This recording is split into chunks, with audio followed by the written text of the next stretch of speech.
Hello, and welcome to another edition of Beyond the dance music podcast series from myself, Peter Piper, aka Energy, in which I interview various members of the drum and bass community, ask them about their lives, see what they're up to, and just generally have a bit of a chit chat.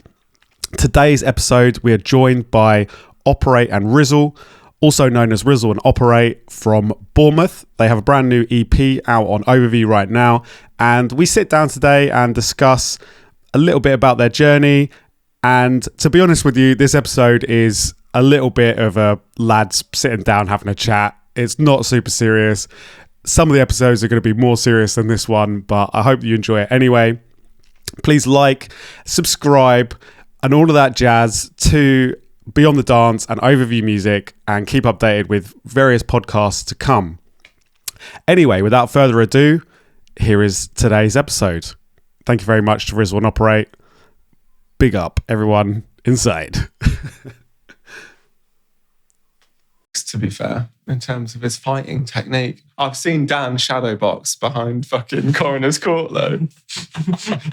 He's got some mean swings on him. Just talk a bit closer to the mic. Hello. How's this? Closer to the mic. Hello. My name is John. I have a cat called Ralph. Yeah, it's not bad. It's like your little intro thing to the Undateables. My name's John. I'm my name is John. A cat called Ralph, and I'm looking to find love. I like pizza. And I like cats. Pizza and cats are my personality traits. Buffalo. Hi. Hello. I feel like I'm at a job interview. Yeah.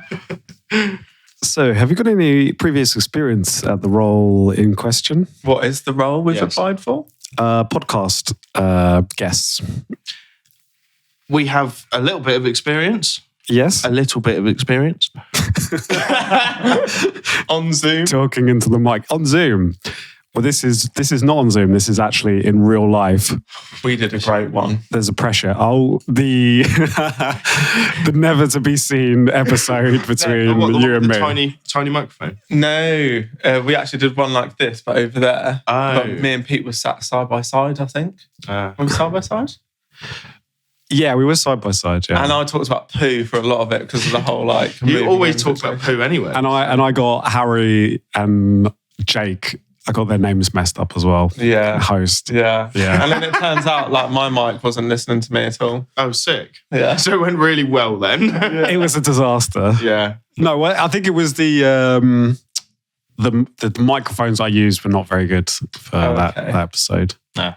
But they're better for this one. Yeah. And you gotta. So all you gotta do is you gotta remember your podcasting. I know you guys are going to be getting a bit close and a bit intimate.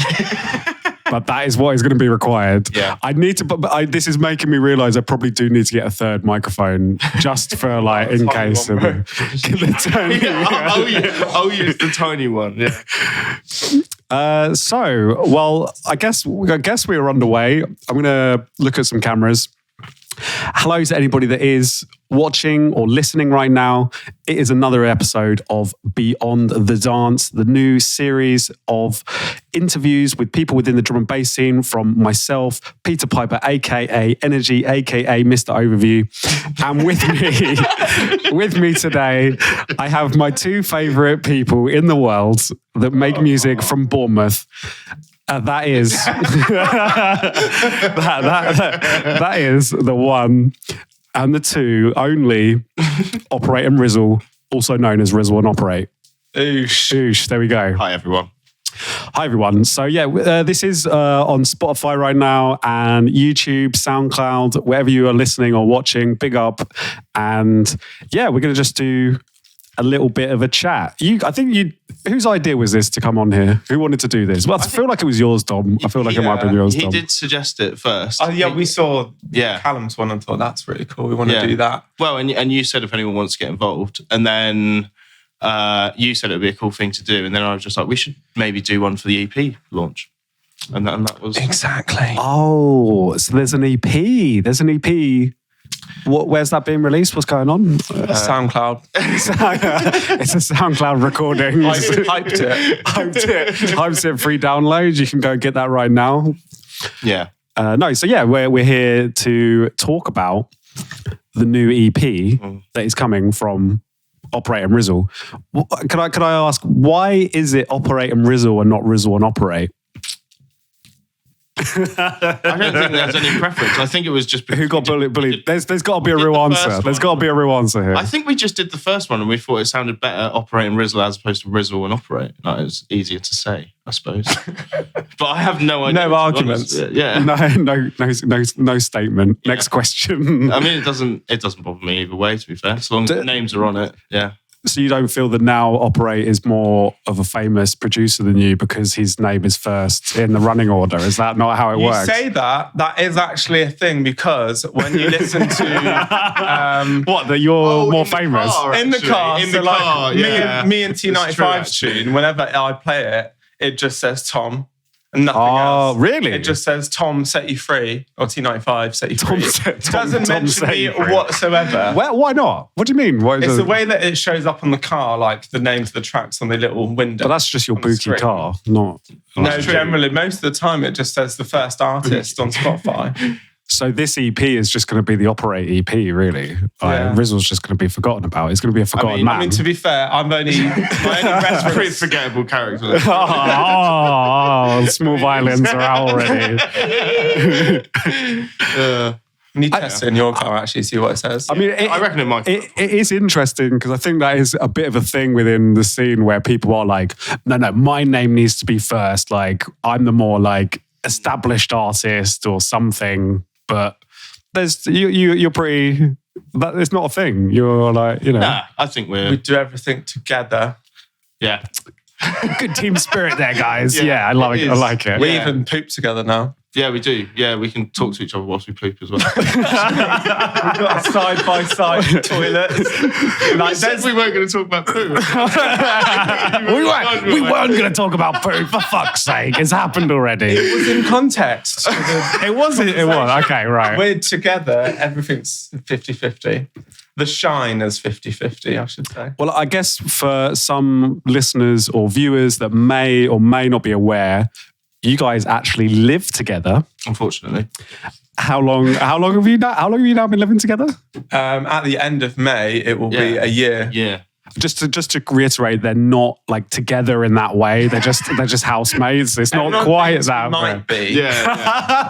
Really? We are like an old married couple. Yeah, we get that a lot actually. Yeah, I think it's when you live with someone for an amount of time, you start to merge into the same sort of person, and that's kind of what sort of habits have you picked up from each other? Then, would you say? We'll catch each other the same things at the same time about situations, or like people who come and visit the house and are like, "Jesus Christ, you two do that?" And we're like, "Yeah, perfectly normal." I'm becoming much more useless. Taking after Dom. Yeah, all I have to give. Yeah. Basically. No, I've introduced you. We've had this argument so many times. Oh, God. Yeah. Bring it up.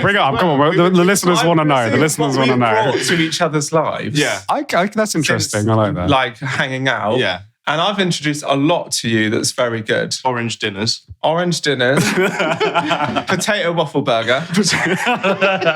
Tiny child hats. Yeah, I'll give you that one. Yeah. Air Force Ones. Okay, yeah. Wearing colours. Well, not that you're wearing any right now. There's a bit of colour in the socks. I've been wearing orange socks, yeah. I've got pizzas on my socks. It was more, I had a whole list, but obviously I'm like... The pressure. Yeah. And I've what have you brought to mind? Well, how to sort of semi-cook properly. Chop an onion. I taught him how to chop an onion. Dice cocktails. Taught you how to make margaritas. Yes, that's very important. Taught you how to make... Did I teach you how to make an amaretto sour? No. Not yet. That's on the notes. Taught you how to make tunes. I taught you how to produce now properly. I can't really think of much else off the top of my head, but I suppose... Well, the main case in point is side-by-side toilets. But you have two toilets in the house. Next to each other. You've seen them? Not in... What you don't have 2 toilets in one bathroom. No. Annoyingly, there's more. But there is 2 windows. If you open the windows, you can just chat to each other. You can hold hands. Yeah. You should try it. If you've got long enough arms. Why is that just a design feature? You tell me. It's just a weird setup in the house, isn't it? That's very odd. Yeah. Do you tend to time it then with each other to like? I mean, sometimes. Like, John, I'm going for a poo. Do you want to join? Sometimes if John is in there, I'll run in next door. So I'll start mine and hopefully, if it's an emergency, hit the same emergence point right at the same time. Wow. We also have a matching set of hoodies we bought in the cold winter. Yeah.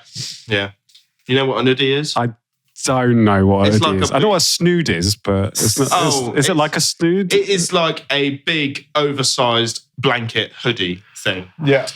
Okay. For the winter months, yeah. it's just basically just like walking around the house in a big, fluffy blanket. If I had one of those guys from the podcast like Joe Rogan has, we'd be like, "Can you get that up, please?" Like, Yes. be like, Yeah. Can I get it up? Can you get it up? In post, man. We could.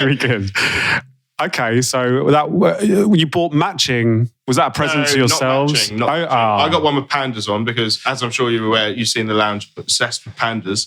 I got one with pandas on. You got one with a bright pink one with cocktails on it. It's even got margarita on there, which is like the house drink. It is the house drink, I would say. Or is it an amaretto sour? Oh, it's debatable. That's actually a good. I think maybe for the next, if I get you guys a Christmas present or something, I'm going to get you like something matching. Yeah. Yeah. Well, that's how we got the hoodies cheap. It was in the Valentine's Day deal. There's some questions being asked right now, guys. 2 for 80 quid or 2 for 90 quid or something like that. But money well spent. Money well spent. Yeah. So in general, you guys have been enjoying each other's company and living with each other. Yeah. No, it's been good. Yeah. Not had any I was really huge expecting you domestics. to say something mean then. Yeah, it's been all right. Everyone says I'm mean, but I'm not really. You're trying to make out like you're a nice It has guy, been John. good. We all know I you're not. am. John is a nice guy. Everyone needs to know. Can we just call that podcast, this podcast, John, Okay, that's John it. is a nice guy. Yeah. Okay, guys. I hope you have enjoyed the episode today. This has been John is a nice guy, and yeah, we're Now done. we're going into the sequel. No, he isn't. I'm going to tell you exactly why. What about each other annoys each other the most? What's your most? I've got a few. Go on. We want to hear it. I want to hear it. So Dom sucks at locking the door. Is that something you want to say on a podcast? So just like Dom just never locks the door. Very true, actually.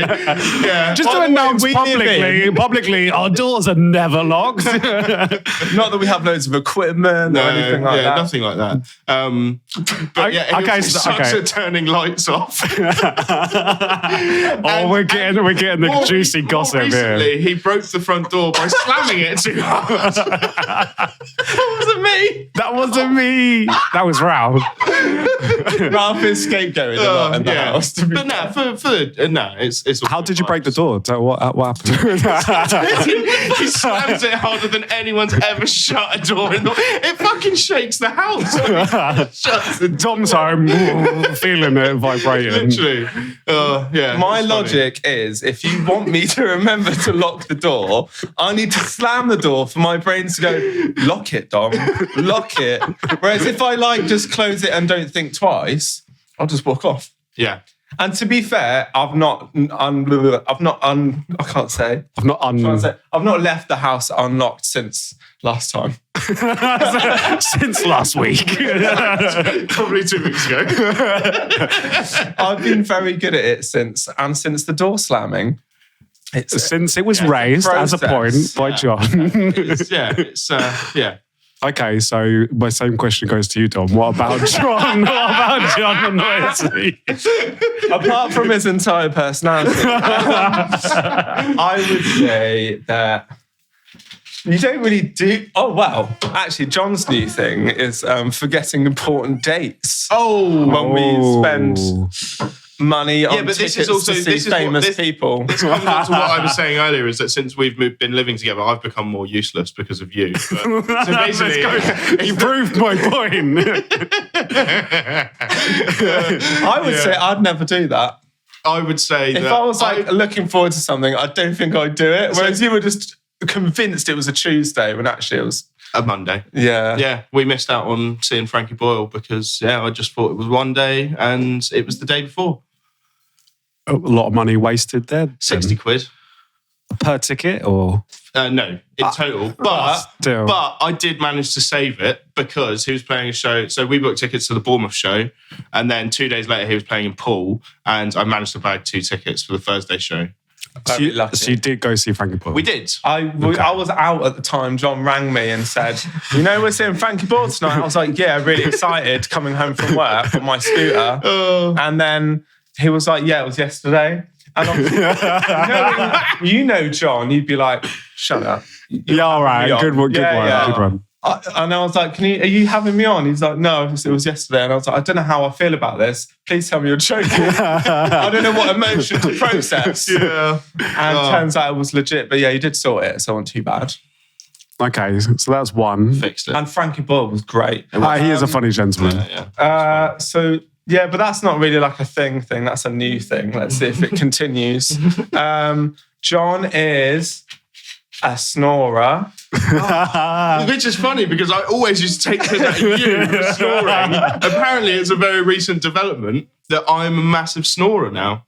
Yeah. Well, you passed goes out around, in your comes bedroom around. with the door open, and I like finished making tunes and went to bed. And I was like, "What the hell is that noise?" I thought it was the cat outside going.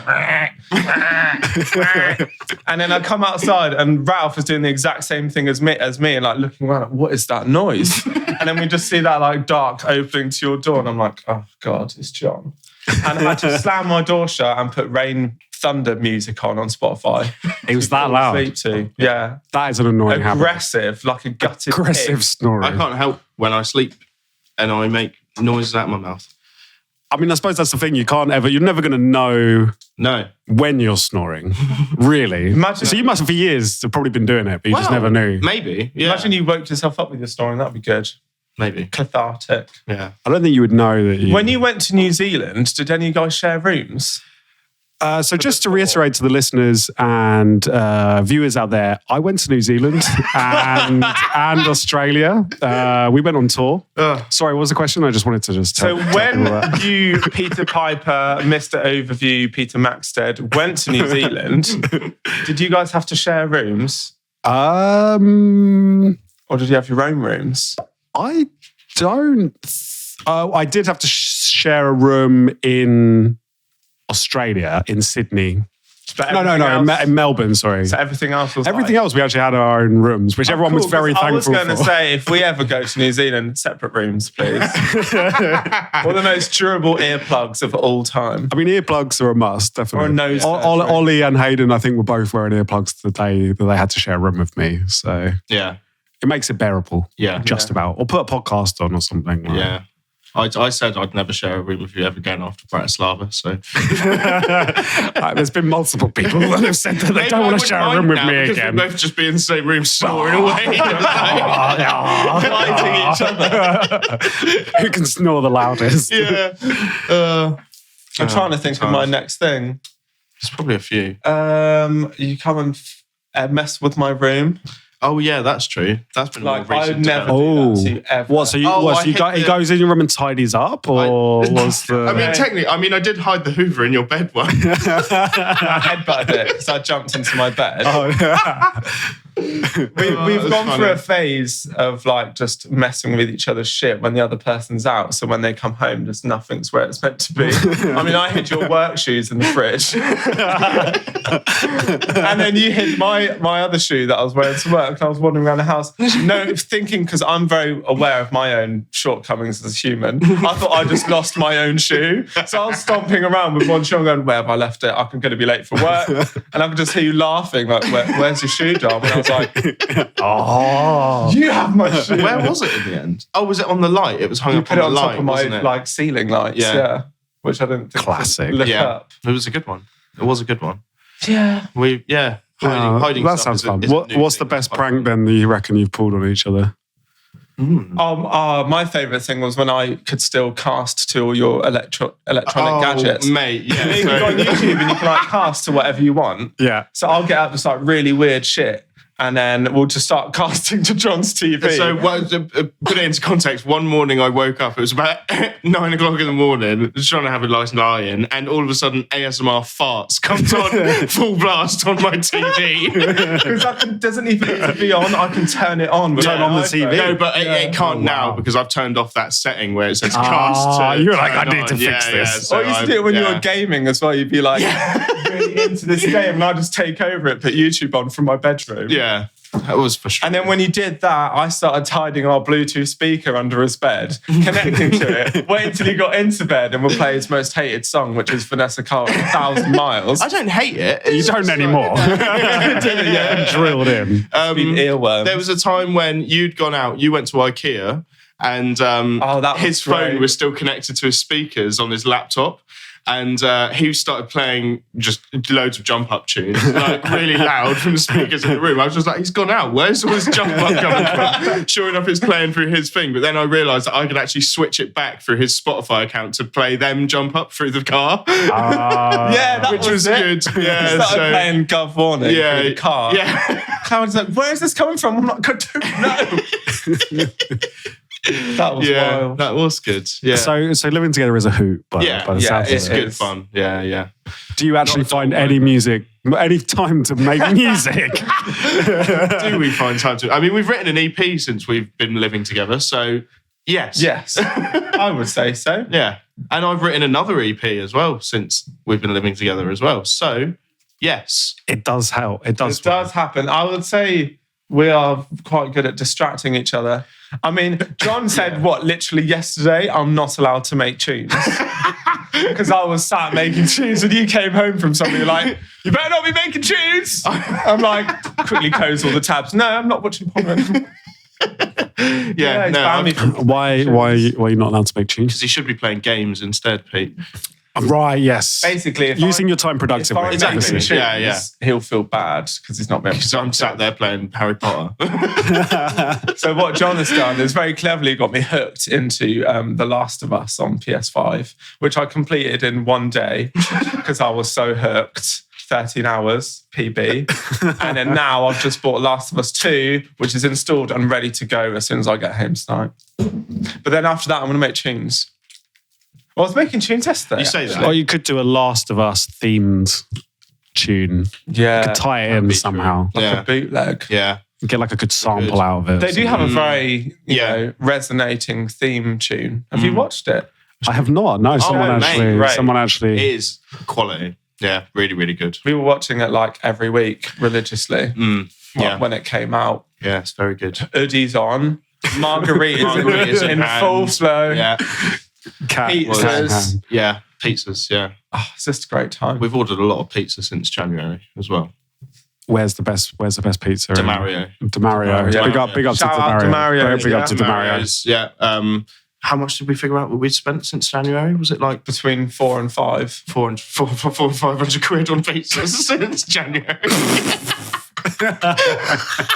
Who said drum and bass can't make you money? Yeah. Or pizza, at least. Yeah. We just pay ourselves in pizza. Exactly. We don't actually make any money out of drum and bass. It's just pizza. Yeah. I mean, I'll pay you in pizzas if you want. I mean, the pizza's just so good, we can't. They pay for themselves now because we've got a loyalty thing. They gave us 50 quid off on pizzas. Yeah, so big up to Mario. We actually had a free pizza last night from Mario's. Was so loyal. Yeah. Treating yourself. Bank holiday pizza. Yeah. So I guess we probably should talk a little bit about actually the music. You actually do make music. Because we're here to sell and plug the EP. Help us buy more pizzas. Please buy the Azula EP. And a pizza. Where can people donate pizzas to? No. I was going to say the address. No, don't say the address. That's definitely not. Say that it's probably unlocked. If you do come to the house, go to the room on the left, up the stairs, not the right. Yes. Okay, I'll tell you what. Let's go to the history of behind this EP, because you guys obviously wrote the Azula EP, which was 2020 now. I know, seems a long time actually. Yeah. It was a long time. Yeah. Which was a brilliant EP that a lot of people enjoyed. Lots of good tunes on that. That was a really good, like a dawn of something great, because obviously we didn't expect to write tunes together. No. Full stop, to be honest. And then obviously we were at that, whatever night it was. Something at Eden, wasn't it? I think, Yeah. wasn't it? Yeah. Like Skeptical, Alex Perez or someone like that. Yeah. I can't remember now. I think it was Skeppy, yeah. And then I played that original version of Think of You on my, like a SoundCloud private link on my phone, walking back, steaming. Yeah. And you're like, yeah, that's really cool. You should send me the bits. And then there we go. That was like the first tune done. Yeah. Opposites. And then someone said we should make another one. Yeah, I can't remember who it was actually. Might have been probably me. No, because we were that far into it. Yeah, the process. no, yeah. we weren't. Of getting it signed or anything. Yeah, I think we just said it worked so well that we should probably just make some more tunes. Yes.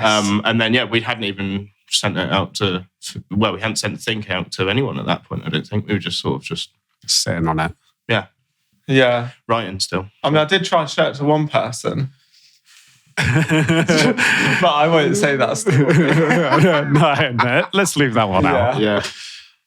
Okay, so that was, but this was before you guys lived together. This was back in 2019. Yeah, it would have been. Yeah, because I remember playing Think for one of the first times I played it out was at Outlook in 2019. So yeah. Wow, really? Yeah. Damn. So we would have written it probably that summer or spring, I think. Yeah. It was a dub for a while. Yeah. Think of You. Yeah. It was, because we weren't sure what to do with it for ages, actually. And then, we suddenly had the idea of just doing, sending the tune to you. And luckily, you liked it. Luckily. Yeah. Give it a home, please. Yeah. And then, so obviously that came out. It was, I feel like that was definitely a really well received EP. The tunes have done really well. All odds, it got number one. All odds. Exactly. Even the label manager not thinking that it might do too well, but I didn't think it would do too. Oh God! It wasn't that I didn't think it would do too well. No. Yeah. I just didn't think it would get to number one. I didn't think it would get to number one. But I was potential for number two was the quotes, not number one. Unfortunately. Which is now in pride and place on Pig's wall. Shall I? Well, I'll get the picture for people to see. Yeah. So when we reached, the greatest heights of number one, and beat Pete's beliefs, we got him a commemorative canvas plaque. I don't know what you'd call it. Yeah. With the quote saying we won't get to number one, then with the number one results, and then I don't know what that picture is. That was something that you sent us when you were really hungover, I think. And I was just like, that's going on there as well. Mushrooms at the time. Great. And now it lives in pride of place in Pete's office. Yes. Thank you so much. I love it. You're very welcome. That's like a 16 quid commitment to a joke. I hope you appreciate that. Yeah. I do. Well, look, we'll have pride of place here on the Excellent. Nice. podcast. Bloody lovely artwork, isn't it? Yeah.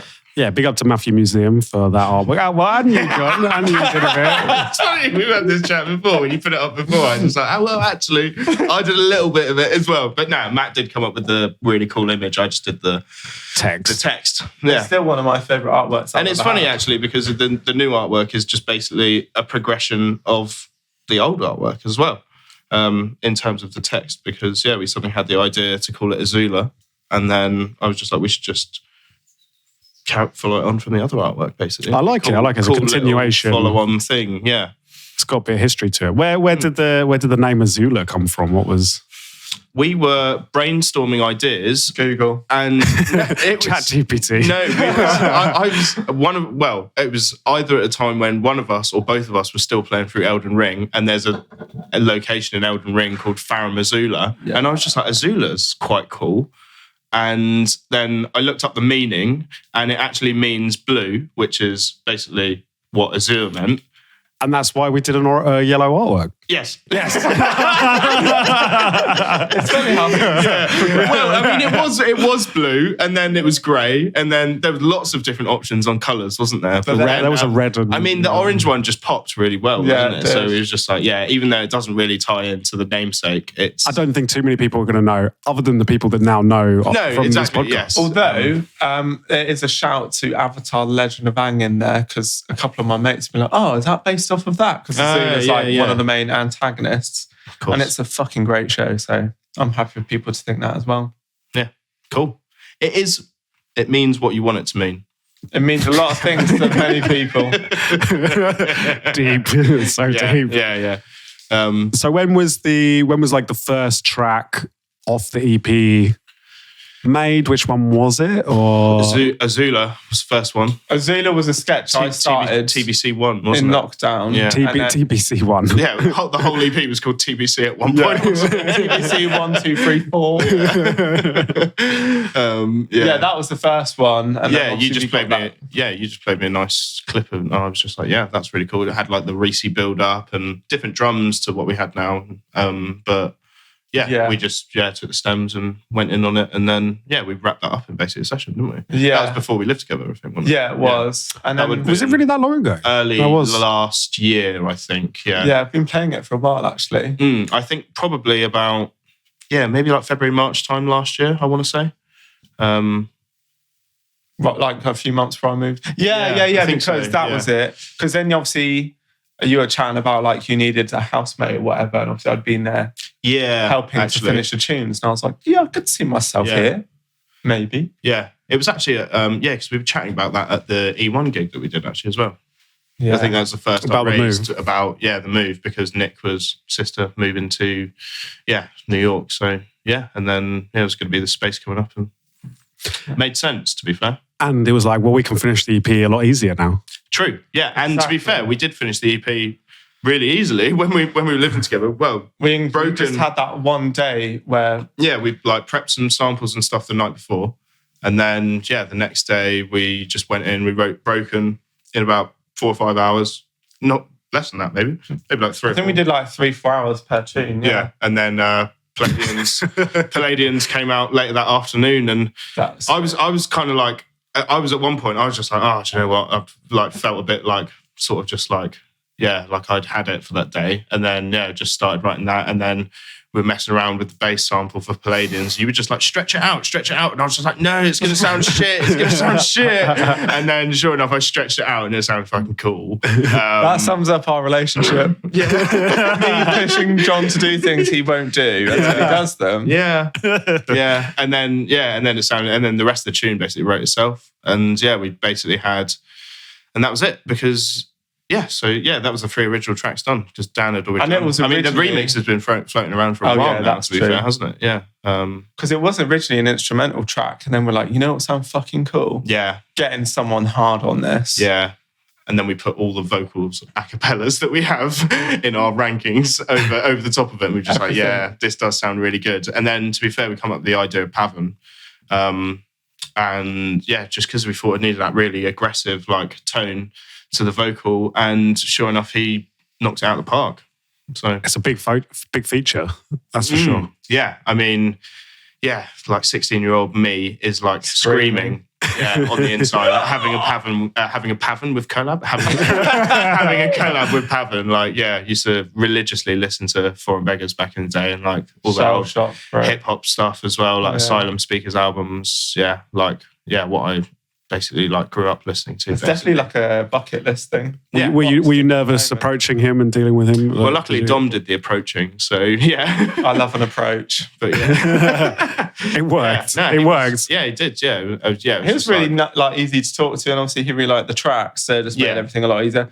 I guess if you're in that line of work, sometimes you'll do tunes you're not super a fan of, but like you'll just do it. But he really liked it, so that was just like a bonus. Had some great feedback from him, and that he's just like really, really into the track, and he's really I feel like he hasn't done anything in this kind of ballpark for a little bit, at least from what I've seen. Yeah, it's true. Yeah, I wouldn't say anything this aggressive. No, done a few like jungly like bits, I guess. Hardware was quite aggressive. Oh yeah, but then I guess that's in the 140 realm, isn't it? Yeah, but like D&B wise, he's done some bits on Solvent. Not for a long while. Yeah, to be fair.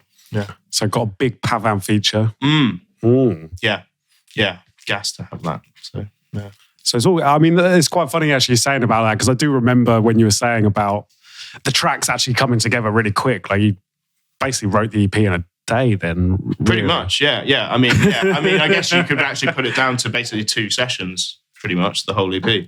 And you writing that sketch for Azula originally, so maybe 4 sessions. Yeah. So this is what could happen if you didn't play video games and eat pizza all the time. Basically, you could have had 5 EPs done by now. We could have, yeah, but also wouldn't have played as many games. Sorry, or watched as many series. Yeah, exactly. Yeah. No, it goes to show the power of what you can do when you put your minds together. It made me realise actually the power of like prepping some stuff beforehand as well, because we'd never really done that before in stuff that we'd done. Actually, apart from Opposites, actually, I had that vocal that we used from an old tune. Oh yeah, but, writing Broken was just like we had this really nice sample to go with, and just went from there basically. So, but yeah, it shows that when you've got the stuff like ready to go, you write your drums, you get a few bits in here and there, and then it just kind of just wrote itself. It was nice. I mean, I guess for you, because how many people have you produced, like had collabs in the studio with a lot of people, or? Not too many. I mean, me and Nami wrote one of the tunes or 2 of the tunes off our EP in my studio when he came over. Which ones were they? Give You started off in our studio, in my studio, and Electron also started off in my studio as well. But the sketches that we'd originally wrote from them had changed so much. And you know what Nami's like. He'll send you a tune one day, and then the next day he'll send you the same tune, but it sounds like 4 completely different tunes in like this new tune, basically. So it was a bit like that. Like, I'd send him a tune. And like he sent me this mad sketch from Mistress originally, and then I changed it a lot. And then when I sent it back to him again, he just changed it into this whole new thing that was mental. But who else have I had in the actual studio themselves? Harry, makes it up. For years, he was coming round every Tuesday, basically, to make tunes. We'd eat pizza, make tunes, get high. But you eat pizza with someone else? How could you? And but it was only like Papa John's at the time. We've moved up in the pizza game now. For years we've been making tunes together, and Semi got this Alias on the go. We've got a couple of tunes that are nearly there, a couple of which you have actually. What is going on with those? Mate, it's hard to lock Harry down to getting in the studio. It's hard to even lock him down to get him out in the beers, to be fair. Come on, Harry. You get a name called. You need to sort it out, bro. We do definitely have. We've been saying that we need to get them sorted, basically, because they're good tunes. I think they're great. I like a couple of them. I've been playing them in sets as well, and they sound pretty good. So we've been getting good reactions and stuff. So we definitely need to finish them off. And I think we just want to write an EP as well, but just come in very strong with it. And we've got two good ideas, I think, and then which is weird considering we've been making tunes for probably 5 or 6 years together. But we'll get it done. I mean, we did have the idea to get it out this year, but I don't think that's probably going to happen. But maybe if we finish up this idea, we'll try and get something scheduled in for later on in the year or next year. Maybe. No, fair enough. But do you find, so you're saying about like you Dom, like pushing John, do you feel you bring that to the table then? Every of his life, Bring every...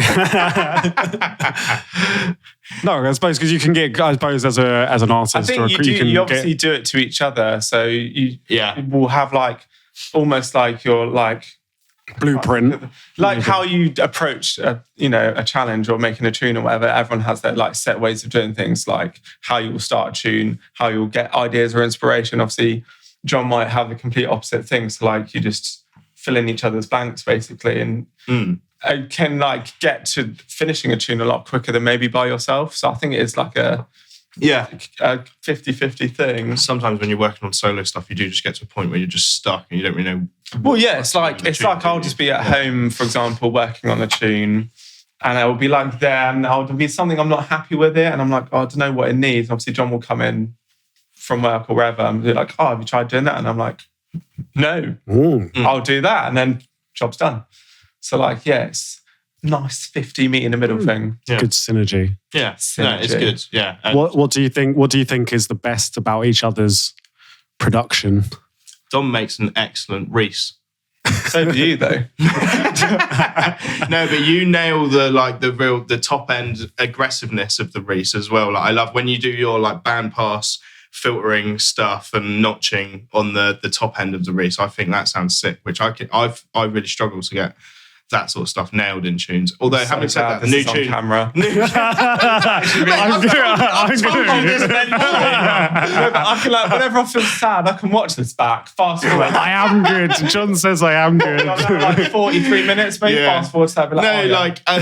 I've it was when I was making that tune with Thread actually, the one that should Take My Ham. Yeah. Take My Ham, yes. Take My Ham. I know Take My Ham very well. I was like, trying to get those sounds really right, and it just takes me a long time to get those sort of like mid-bass, those mid-range sort of Reeses like that. I know the tune. Yeah, you did nail it though. I'm really happy with. Yeah, it just takes me a long time to actually get that fucking sorted, basically. But you bang on it every time with those. It just sounds sick. Yeah, he's good. I guess it's a good Reese It's boy. a patch now, isn't it? Yeah, the Operate patch. Yeah. And what about you, Dom? What do you admire about John's production? What did we call it? John's swizzly sizzleness that he adds to all the tunes. I think it was. Oh, there was a basic version. Well, like Think of You, great example, and Opposites. Obviously, I send my sketch with all the melody side done and the bass and the foundations, and then John sends it back just like fully polished, every little gap filled with some little like thing. It's like and little arpeggiated things. There's all of that, like the gloss. I guess like and the substance of the tune. Giving it a bit of character and making it it stand out. Yeah. And that's obviously stuff that I think comes a lot more naturally to you. Because I think I can hammer out sketches all day long and then be like, I don't know anymore. Yeah. See, I find it more difficult to write sketches these days, but like once the idea is there, I'm good at taking it and developing it into a full tune. Like I think that's where my strength is, yeah, for sure. So it's almost like you should make more music together. Basically, you can write all the ideas. I'll finish them all. Well, that's not the stuff that we find difficult. Exactly. But do you think that kind of did happen with this release, or and anything you've made so far? Does that kind of this EP was made differently in the fact that we were also there together, so a lot less of the like me bringing something or John bringing something. Although having said that, with Azula, it was because you'd written the sketch, and I was just like, yeah, that's a sick sketch. I'm into it, and we just I was just there at the buttons, just smashing it out basically, and that was just one session, and it was great. So yeah. And then the rest of it was obviously like both sat there. Doing it together. Yeah. But it is still a thing because I've got like sketches I'm sat on now. I'm like, I'll probably play this to John when he gets back, see what he thinks, because I don't know what to do with it anymore. But I know it's like sick. Do you know what I mean? That one that you played me with the vocal the other day, actually, with the weird RP thing. Make You See. Yes, that was the one. Yeah, that one. That's going to be the next big tune on the EP. Big Operate tune. Next EP. Next EP, mate. Yeah. Something beginning with AZ. Yeah, because you've been playing that for a while, and every time I hear it, I'm just like, yeah, I really rate that. It's like proper ambient stuff. Yeah. Next EP should be called Aslan. Aslan. Yeah. From Lion, the Witch and the Wardrobe. Okay. The Aslan EP. Although I think that's spelled with an S, but we can change it to a Z because, Well, Z's are cool. We've already got a Z there, so yeah, we just flip that round and it's an S. But people, I feel like people are going to get confused. They'll be like, which one was that? Was it the Aslan Lula? Or which one? Yeah. We should name our next EP Azotics. Not heard that before. Oh, that's a fresh and unique name. That's a fresh name, original. Yes. He makes good tunes as well. He does make good tunes. Very good tunes. Yeah. So what's your favourite tune off of the EP? Oh, toughie. What one really does it for you? Which one tickles your balls? I suppose in different aspects, different tunes. In a club environment, I'd say Palladians. Yeah. Because it's just a bit of a hurter. But although having said that, Azula is just, it does go down in the club really nicely as well. And it's got that, it's a roller and it's sort of like Liquid-esque, but it's also quite aggressive as well. It's a bit of a weird one, isn't it? Yeah. I personally like Azula the most because I really like the second drop. The switch is great. And the outro. And the outro. If anyone hasn't listened to the outro yet, the outro is great. We've got this guest vocalist on there that we didn't actually decide to announce on the tune or feature on the tune, but we're not going to announce it yet, are we? No. Yeah. Go and listen to it. Was it 4 minutes, 20 seconds in? Something like that? 420, yeah. 420, bro. Is it actually on 420? I don't know. It'll be around that mark, I think. Yeah. But that's one of my favourites. And then, I'd say Palladians. Like, Broken is this great tune, like, on its own standing. Yeah. But Azula just speaks to my soul. It's Dark Reeses. Dark Reese. Moody. Lots of Dark Reeses. Like, fast drums. It's nice. Yeah. No. Yeah, it comes together really nice, that one. Yeah. And nice. The horn that's kind of not a horn as well, but is a horn. Yeah. And then you're da-da-da. So that's a great example I wasn't entirely John Swizzle Rizzle. Yeah. I wasn't entirely sold on those at first, but yeah, they work really nicely on the track, actually. What's your favourite track? I haven't listened to the EP yet. So. Well, we can tell, can't we? Do you know what? You're going to hate me for saying it. I think it may be... Don't say the Mindset remix. It might be... It's probably Clinical's Mindset remix. It's probably the Mindset remix. There's Dan is just so amazing at everything. He is just the perfect producer, basically. He's so good. I do like the new second drop he's done on it, though. That is very good. Yeah, that did take... That hadn't been in that version for a long time. And that was literally as he was doing the pre-master, and then Ollie sent us a little video of it, didn't he? As he was making it in his room. I was like, okay, like, he's gone there. Sounds very cool. Very Dan-esque, isn't it? Very Dan-esque. It's a brilliant remix, to be fair. Is it actually your favourite though? No. I was going to say, I think it may be Broken now. I think it actually may be. Obviously. Yeah. Are we going to go there? I mean, we can tell people. It's absolutely fine. Go on, if you want to start it off, you can drop me in it on the podcast. That's fine. This is the inner workings of behind how record labels basically, work. P needs to listen to us. This is how overview. Okay, so I think it was I went for a stage of having a problem with splice vocals. Yes, Splicegate 22. Splicegate 22 was a thing, and I got my bee in a bonnet about splice vocals, and I do think that there is some merit into the way that I think. I do see what you're saying. Yeah, definitely. We can have this debate. We can have this debate about splice vocals on there. Had that issue like last month with. You had the same tune with the same vocal. I can't remember the name of it, but the one with the vocal. I mean, even Hieroglyphics put up a tweet the other day, which was like, "It's just a race modern day is just a race to use the splice sample first." Yeah, and it's and I do think there is a valid thing. I think what the thing with that was that like. Yes, it was a splice vocal. I mean, I don't know how obscure that splice vocal is. I mean, have you heard it in other things? I haven't heard it in other things, no. So if anyone out there is thinking about using it, fuck off, all right? Just fucking leave it alone, all right? That's our splice vocal. Yeah. But no, so it's going to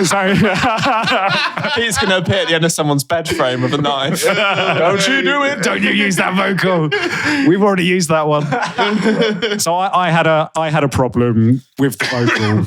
Yes. I had a problem with the vocal. Not because it wasn't good, but because it was splice, which I think was a bit unfair. Yeah. It is what it is. And then what happened? What happened afterwards? We agreed to get a vocalist on the track. Because I decided that it would be better to get an actual vocalist for it. Yeah. And we all agreed on a vocalist. Yeah. And the only problem was the vocalist took a while to pin down and get everything sorted. Pin them down. Sing. Give us that vocal. Like track them down, get them in a studio, rah-de-rah. And then we got the thing. We took 1,900 hours arranging the vocal. That wasn't because had to make sure it fit with the song, and obviously the song has a lot of like elements in it. So we had to like take stuff out to make room for the person. And then we did that, very proud of our efforts, sent it to our lovely label manager. One take over. And he didn't realise that it was actually broken that we wanted to get the vocalist on. So he thought we were writing a completely new tune with this vocal that we were waiting for. But actually... He didn't like it? No, yeah. And you're like, no, it wasn't that I didn't like it. It wasn't that I didn't like it. It was just that I'd forgotten that we decided to get a vocalist for it. Yeah. And then by that time, I played Broken so much and like it got like earwormed in my head that then hearing another vocalist on it was just like, nah. Yeah.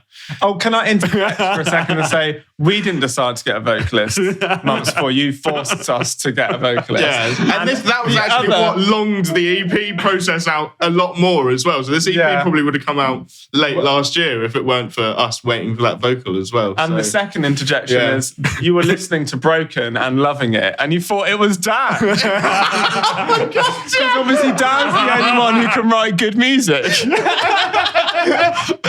Mate, that got me. That really did get me. I did have it stuck in my head, and I thought that it was a Dan tune that he'd sent. No, and I thought not only that, I thought it was a Dan tune that he sent to Critical. So I got on Dan's case and was like, can we sign this song? Not realising that we'd actually already signed it. I don't understand because surely it said whenever you were playing it, Operate Rizzle, or did it just say Broken? No, it's just the fact that it was just one of those, like you had it was like an earworm. It got stuck in my head. Like the Frankie Boyle tickets thing. You thought it was Tuesday, but it was like... Perfect analogy right there. No, that's the thing. It got stuck in my head and the vocal and the way that it works. I was like, oh, that's so sick. And then, just then didn't clock that it was that tune until I realised. Yeah. So it was all a bit of a messy process. But we got there in the end. We did. We got there in the end. Well, we kind of have got there in the end. Yeah. I mean, it's still carried on to keep on giving us some issues. Yeah. Because the vocalist, you then wrote a new song. Yes. Which you were not totally happy about. Let's be honest. I mean, I don't know. Fucking Pete making me write a new song. Yeah, I play games now. Honestly, make me work for this. And come on, that song that came together quite well, though, didn't it? Yeah, really? it did actually. Yeah, and that was another also a one session. One session wonder. Yeah.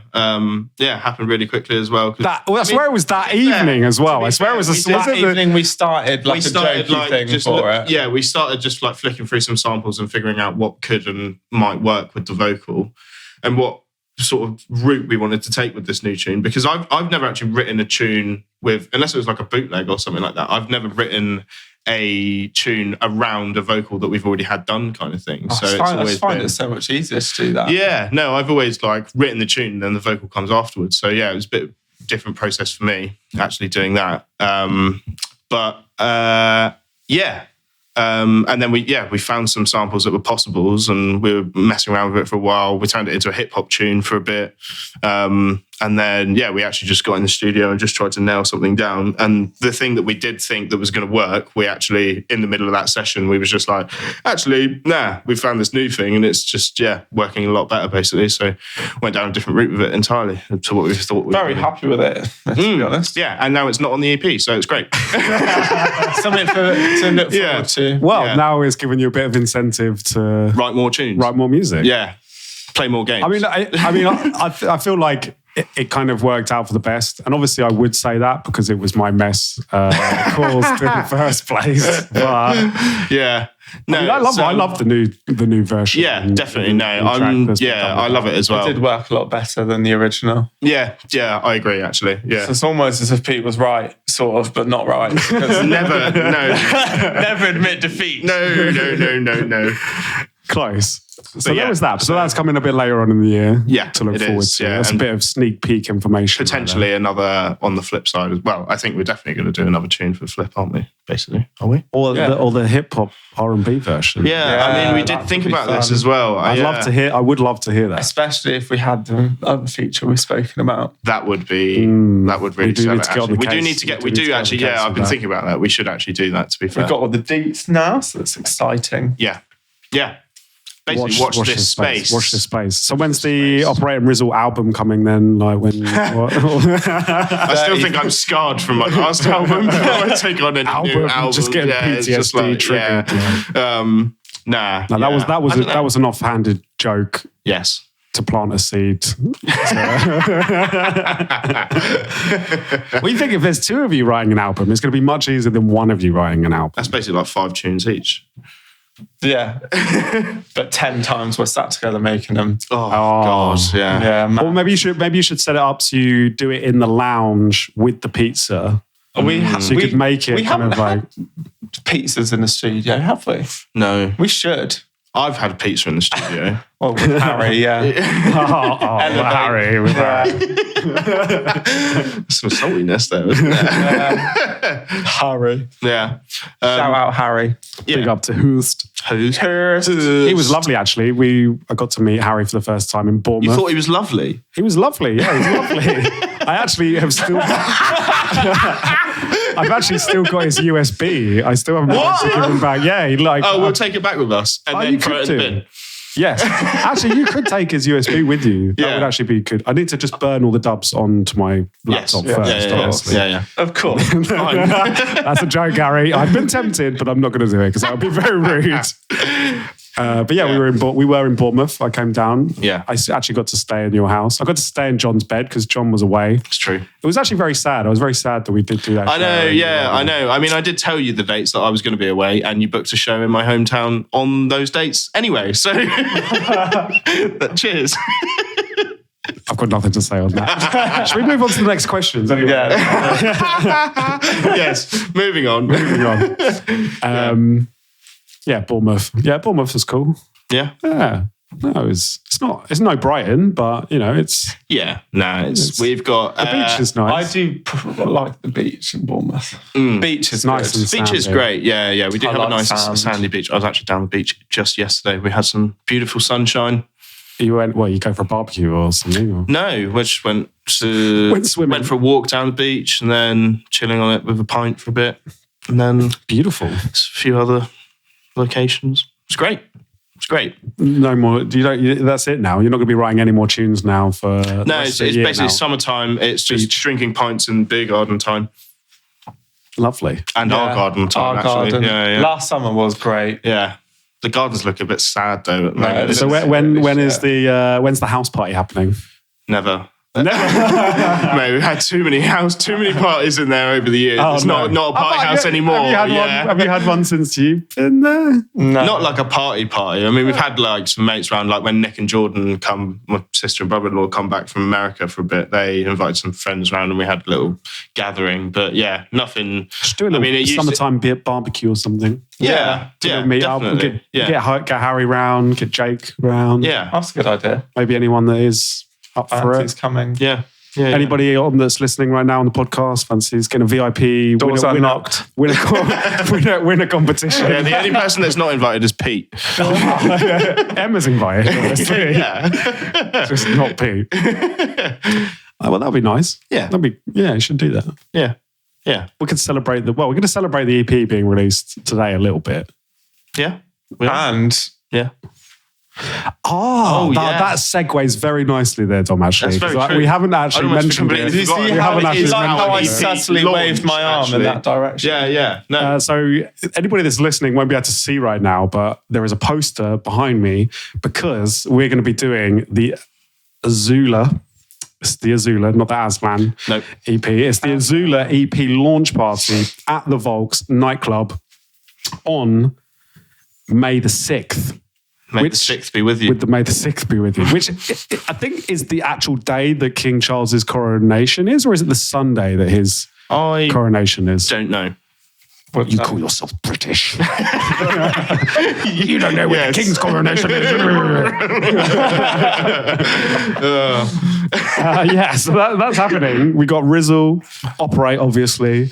Ryder Shafiq is going to be coming down as a special guest vocalist. We also have the wonderful talent of Ruben, Xeons, Artifact, Kira and Emma B back to back. That's a little wags back to back set. They're gonna absolutely hate that I just said that. Yeah. But that should be fun. That's gonna be a 2-hour back to back for those girls. Nice. And then some energy guy. Who's he? He went to New Zealand, I think. He's that guy. Yeah. Yeah, he blagged his way to New Zealand. Just about. Didn't get correct visas though. No. So, we did hear the story. We're not bringing that one up on the podcast. Let's close that book. I never want to open that book again. It's a good book though. It's a good book. Lovely story. You looking forward to it? Definitely. Good Volks show. Always hyped to play the Volks, man. Love that club. And good. I haven't played there since they've got the new rig in as well. It's really good. Yeah, excited for that. I mean, RC1, there's a night in Bournemouth that used to happen all the time. They always got the RC1 in. I know it's not the main RC1 rig, it's their like new mini one, isn't it? But apparently it still slaps. I don't know actually. They've got two. They've got RC1 downstairs and RC1 upstairs. Oh, is it? I don't know. Yeah. Oh, right. I didn't realise they'd done the upstairs and downstairs. Yeah. Hard. Because I know they've been pushing this new like sort of micros thing, but I wasn't sure if it was that one that they've got in. Be. Yeah, but I mean, if their main rig is anything to go by, it bloody slaps. So, looking forward to a nice road testing out the new EP on that. Basically, I think you're going to be doing 3 till 5. I think is your set time. Cool. Yeah, maybe unless you want to do. See, that 4 till 6. Absolutely horrific. And then you remember it's at Volks and you're like, actually, that's great. That's really good. Did you see the Serum TikTok? Yeah. 7 a.m. Was it? His headline set was at 6, yeah. What, at the Volks? Yeah. And obviously, because he was saying that loads of people were like messaging, complaining, like, oh, mate, I'm not staying up that late. Like, why are you on that late? But people don't realise that the Volks is basically a different time zone. Like. It is a different time zone. It's like a parallel zone. It is like entering the Twilight Zone. You sort of go there. By the looks of it, it was round. Yeah, I mean, usually you get like the busiest that club is between sort of 4 and 6. Usually busy all the way until 7. I mean, they do sometimes stay open till 8, 9. Sometimes if it's they actually made, depending on how busy it is, because obviously it's going to be like the coronation weekend. If it is busy, they may stay open for a bit later. But yeah, so usually you get like the big rushes at 4. So like 3 till 5 is going to be like the prime time. So. Cool. Going to be good. Yep, I'm game. I'll just have a nap before. Have a nap. Just man it, mate. Yeah. It's fine. I mean, to be honest with you, I've got kind of used to it now. You just stay up. Yeah. It's fine. Just stay up.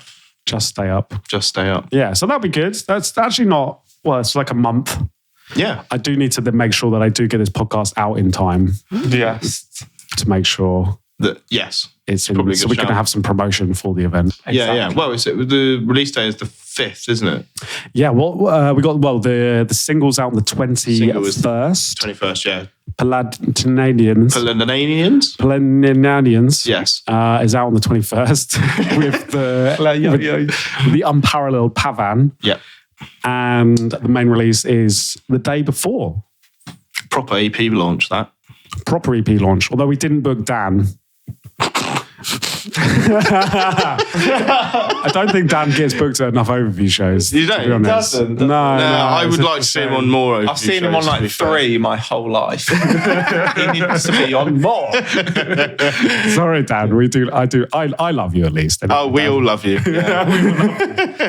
I tell you what. Because I know that you said about questions. You asked the public any questions. Did you get any? You didn't. My posts. So like on Insta when you close the app, and then it doesn't post the story. Yeah, you didn't post it.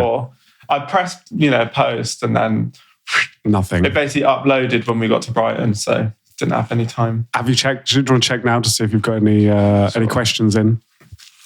I did do a post, but my phone is now being used as a camera, so I can't actually check. Of course. So I mean, I can log into the Overview account on my phone. Nah, you're right. I'm not giving you that sort of access and power. So, thankfully, my good friend ChatGPT has come in and has given me some questions because we're running short of content. Why are here. they so long? They're not that long. They're like, If a question's any longer than 5 words, I usually zone out. Where are you going to? Night. No, no, I didn't get that last bit. I asked ChatGPT, give me some funny, detailed, and intellectual questions to ask someone on a podcast about the music industry. that's why they're so long. So that is why Intellectual. You've got the wrong views here. intellectual. Yeah.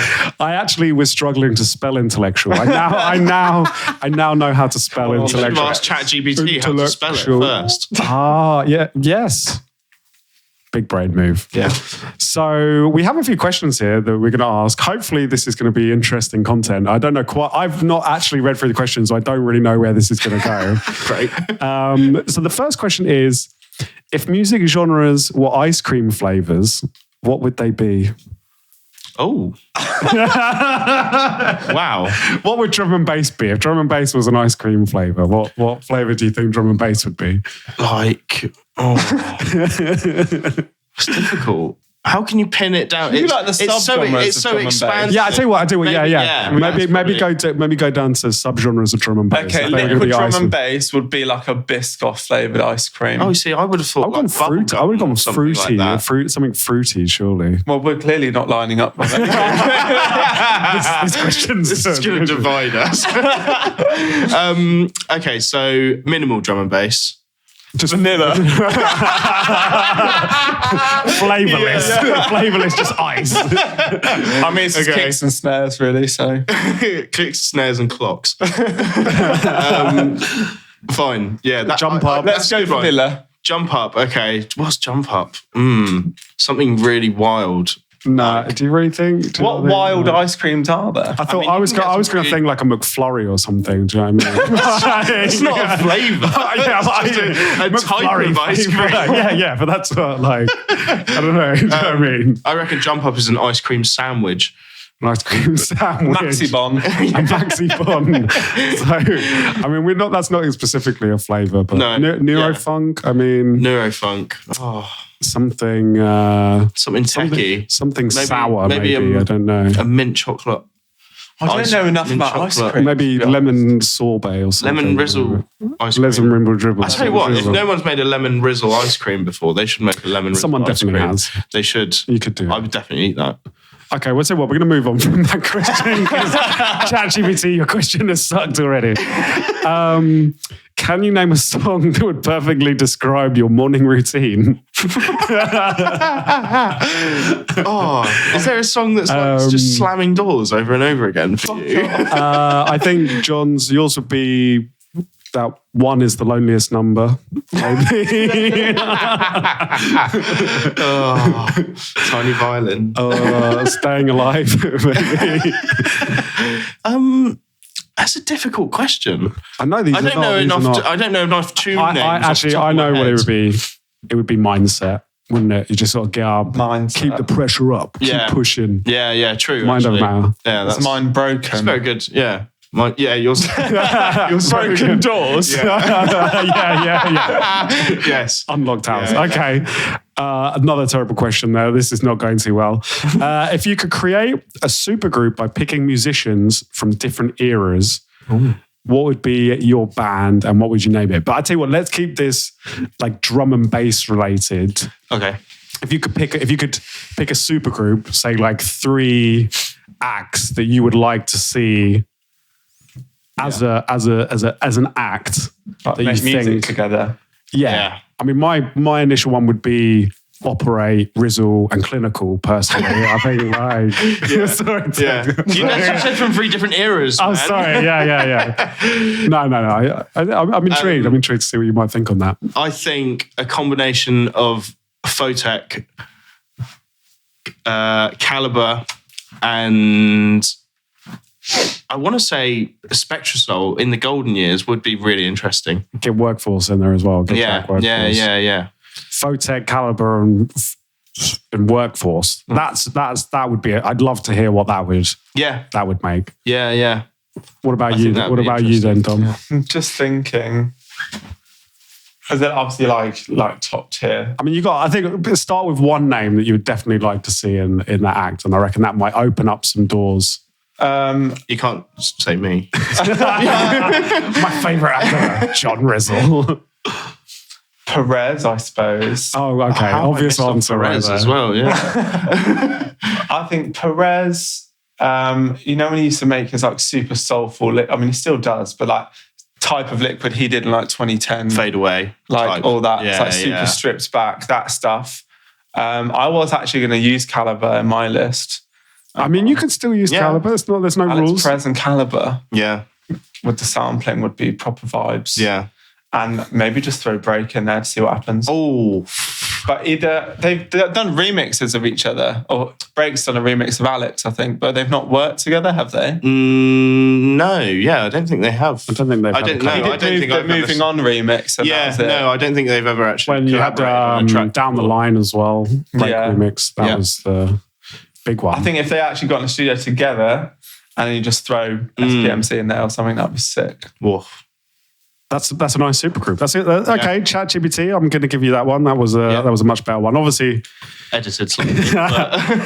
This, if you could have a walk-up song like baseball players when they come up to bat, what would it be and why? So like we're walking onto the decks. You're walking up onto the decks. It's Operate Rizzle. Yeah. What would and be? You got to have a walkout song. Oh. Vanessa Carlton, 1,000.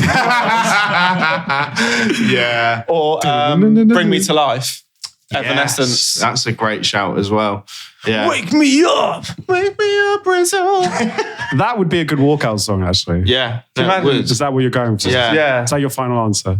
What, over Vanessa Carlton? Yeah, Bring Me to Life. Yeah. Or you could. That could be mine. You could have your own if you wanted. Yeah. Oh, what are we doing? This collaborative? I mean, I think it was going to be the collaborative, but if you were to have your individual, I'm happy with Vanessa Carlton or Bring Me to Life. Yeah. Or you could maybe do like a mashup between the two. So I mean, we did do a mashup of Bring Me to Life not long ago, but with 1,000 Miles. Yes. That would be a good. I'd like to hear that. Making my way downtown, and then we put a drum and bass beat over it. We'll put it on the next EP, man. Whoa. Yeah. Wake me up inside. We should make it. Yeah, it sounds good in my head. So yeah. Okay, if you could have a conversation with a deceased musician, what would it be, and what would you ask them? No, who would it be? Sorry, and what would you ask them? Are you going to say Marcus? I was going to say Marcus, yeah. We'll both say Marcus. Yeah. And what would you ask him? Just how do you be so good at making amazing tunes, basically? Yeah. Marcus Intellect. What is the... Where does it all come from? Does this process look like? Yeah. I'd love to, drill down into that. He's just so good. Rest his soul. But yeah. That's a very serious answer right there. Very serious. I mean, so influential for me over the years, man. Yeah, I can hear that. Yeah. Okay. Marcus Intellects. I like that. R.I.P. Marcus, obviously. Yeah. If music had the power to solve world problems, what problem would you choose to be solved, and what song or genre do you think would be the best solution? Okay, so the world problem that would be solved by drum bass is sobriety. And the song that would do that is Warning. That's a very good answer. That is a very good answer. I don't think I can top that with anything. So, well, you could do like a serious answer. I mean, what a world problem that you think needs solving? which one to start at?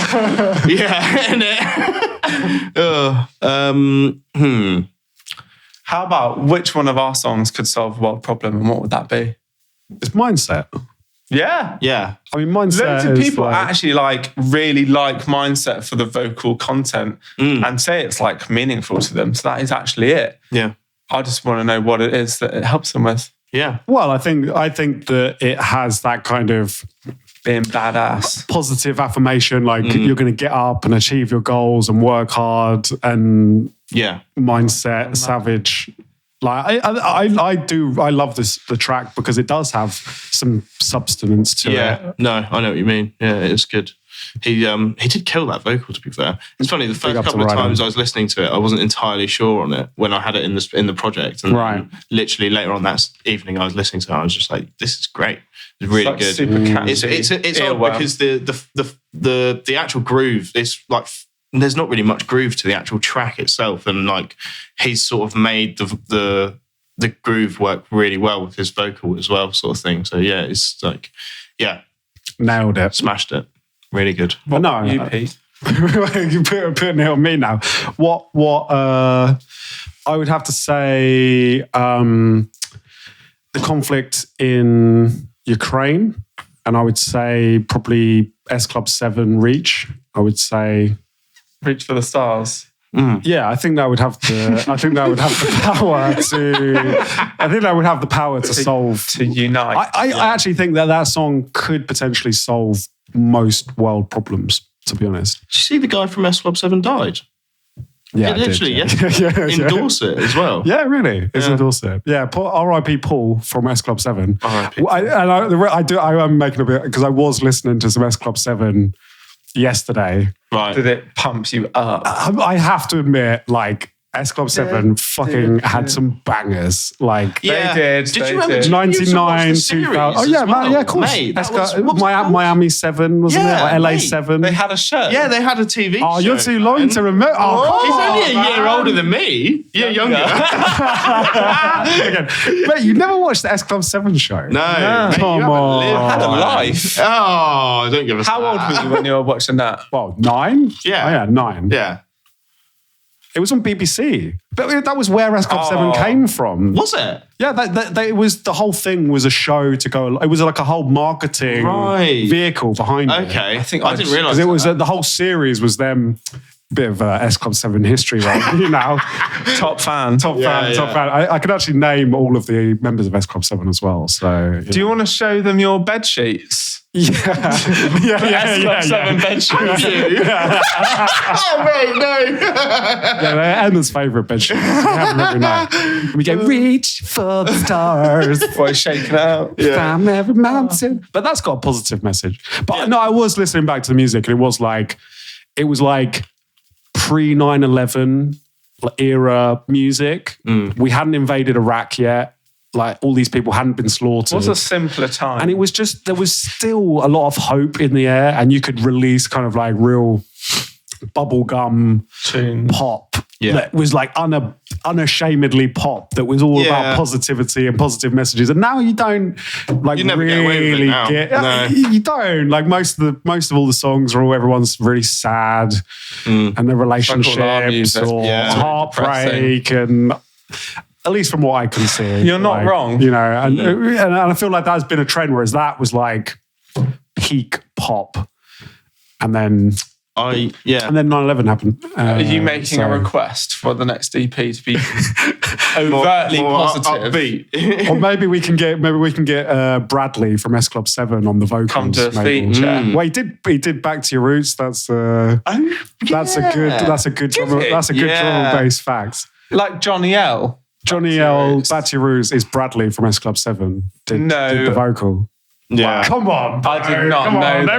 Everyone knows that. That's like... I don't know anything. That's the problem. Mind blown. Mindset. Did you know that? Yeah, I did. Mindset, not savage by the. Okay, well, that was a lovely segue into S Club 7. They are doing a reunion tour apparently. Obviously, minus one of the members. Wow. Yeah. Hopefully, maybe you should fill in. I would love to. I would love to. Okay, so if you could have one musician perform at your wedding, at your guys' wedding, who would it be, and what song would they play for your first dance? Clinical around me. We don't talk about Pete's wedding. No, for your wedding. Come on, you gotta. it's hard to pick one artist and one tune. You can have anybody in the world come and fly in and perform at your wedding. I would say maybe Children of Zeus, I love Children of Zeus a lot. And you would have to give some edgy answer, wouldn't you? You can't just... Is that edgy? yeah. Is that edgy? I have Children of Zeus. Or we would have that would be I'd great. have Photech come in.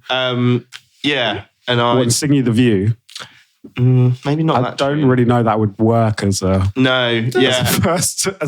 I mean, Still Standing is probably my favourite tune. That's a really good song. What? I'm still standing. That well-known banger by Children of Zeus. Oh right, sorry. Yes, no, I think I'd probably go with that. The Lensman remix is really good. Lensman remix is also very good with that. And for you, John, John? Your name's Dom, sorry. John. Yeah, and John. Wow, that's a fucking good name. John. Yeah. Or Don. Don. Don. D-O-H-N. Don. Dune. No, what did you say? What did you say? I said clinical. Oh, around me because I've got all my friends around me for my wedding. I wouldn't be there. I purposely not go. So I wouldn't agree with it. I'd be heartbroken. I'd be broken. Yeah. Mindset would be another sad song by Operate Rizzle.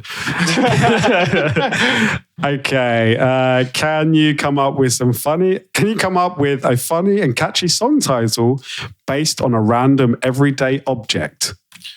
So an example it gives here are the Toothpaste Blues or a Spoon Serenade. I don't know what a spoon serenade. Wow. Is it when you're singing into the back of a spoon and looking at the warped image? No, I think it's just when you're using a spoon as a microphone. No, I thought it's when you've got the spoon held on the end of your groin. When you hold it onto your nose, put it on the end of your... A spoon serenade. Nice. You could be playing the spoon like a guitar, a big spoon. Big spoon. It didn't specify the size of the spoon, guys. Next question. That's my answer for that one. Catchy and title, random object, plant.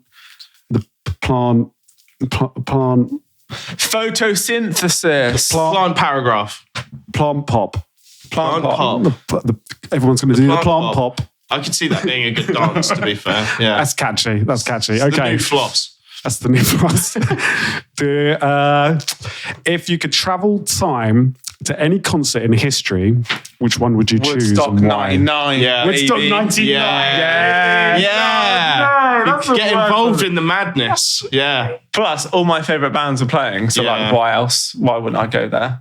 Yeah. Korn were playing. Heavily love Korn. Limp Bizkit played. Rage did a set.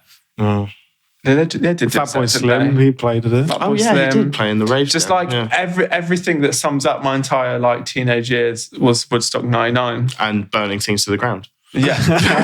and not having any access to clean water. Yeah.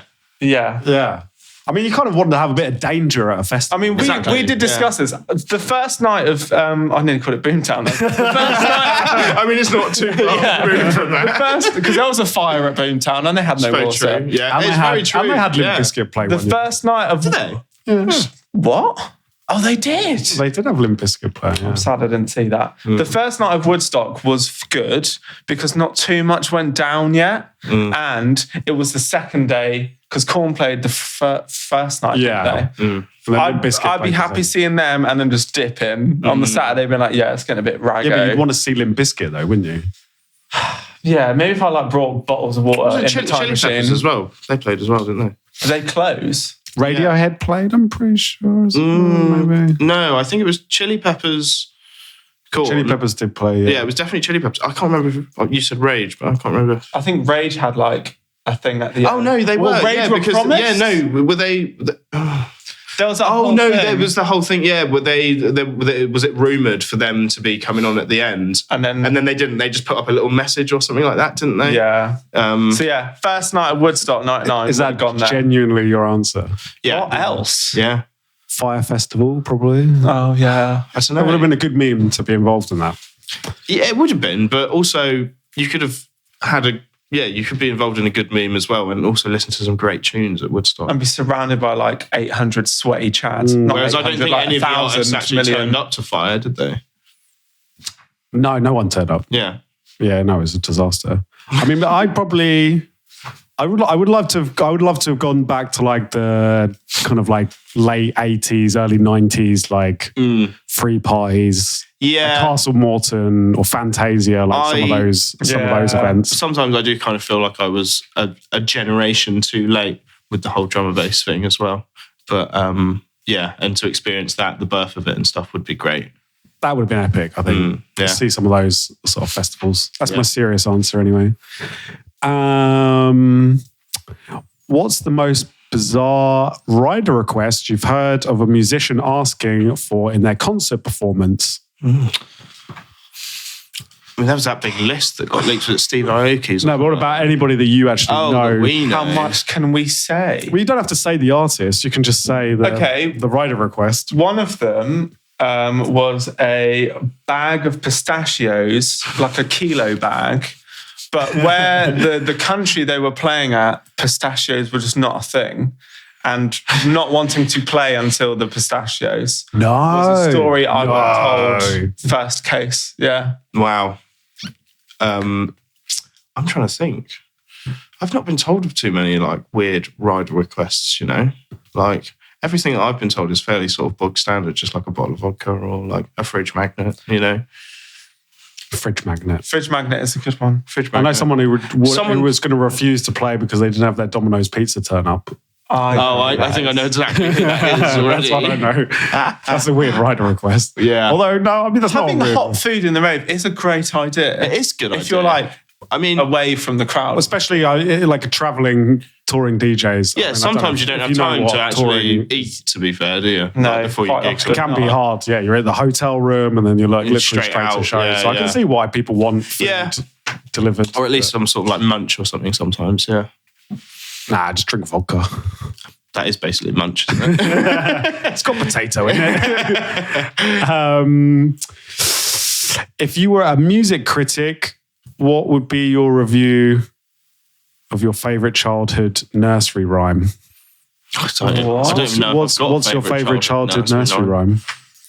You know, like Bar Bar Black Sheep. Da, da, da, da, da, da, da, I don't have one. I don't think I have What, you one. don't have a favourite nursery rhyme? Well, not that I can remember of. It was just a long Twinkle time Twinkle ago. is a bit of a banger.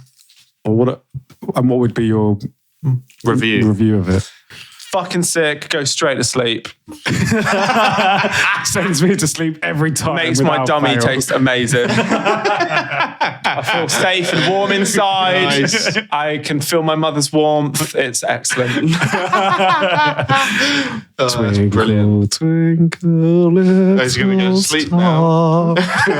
How I wonder what you are. Nice. No, Dom, no, wake up. Come on. Sorry. Sorry. Can you name a song that gets stuck in your head no matter how hard you try to forget it? Oh. Other than obviously Gov Warning. My one is Nelly Furtado, Promiscuous Girl. I love that song, and it's always in my head when I'm not thinking about stuff. just the, you know, Yeah. just makes me want to gyrate. Gyrate my hips. There's definitely one that I'm thinking of that always comes back round in my head, but I can't actually think of it off the top of my head right now, what it's actually called.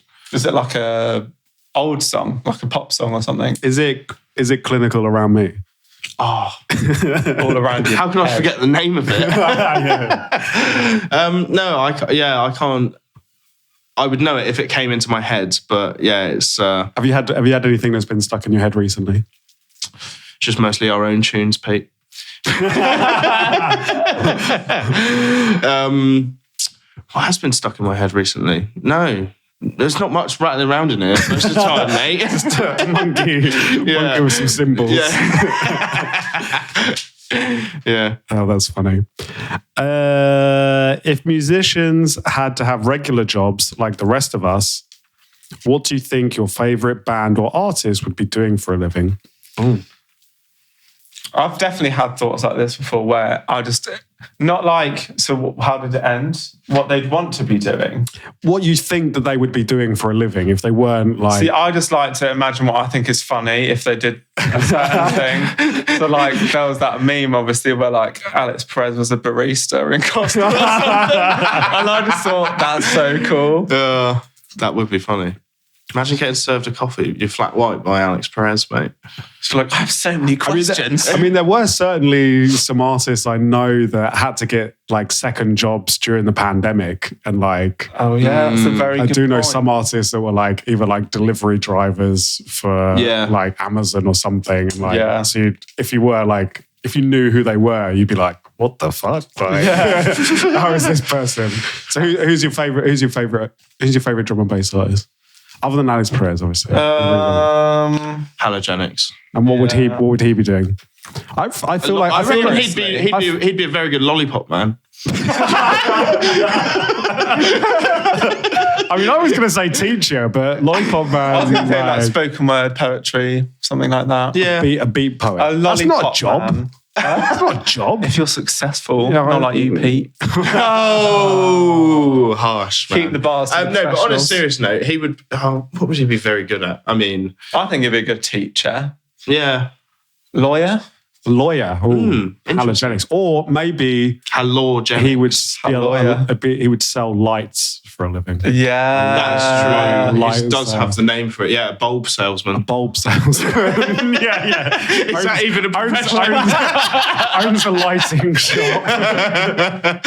That would be quite funny. I'll tell you what, that would be quite a funny thing to do. Yeah. You'd be like, well, what would London electricity be? Be an electrician. Obviously. Yeah. Work for British Gas.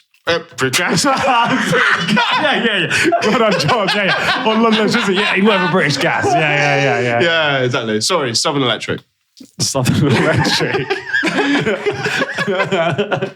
Southern Water.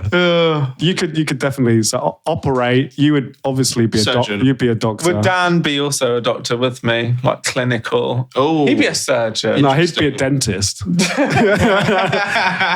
Rizzle would be. He'd have a corner shop. Selling king skins, Rizzlers, all that shit. No, like a head shop. It would be a head shop. Yeah. I can imagine that. Yeah, I can imagine that. That's my dream. That's actually not too far off. Being a boss man. Boss man. Yeah. All right.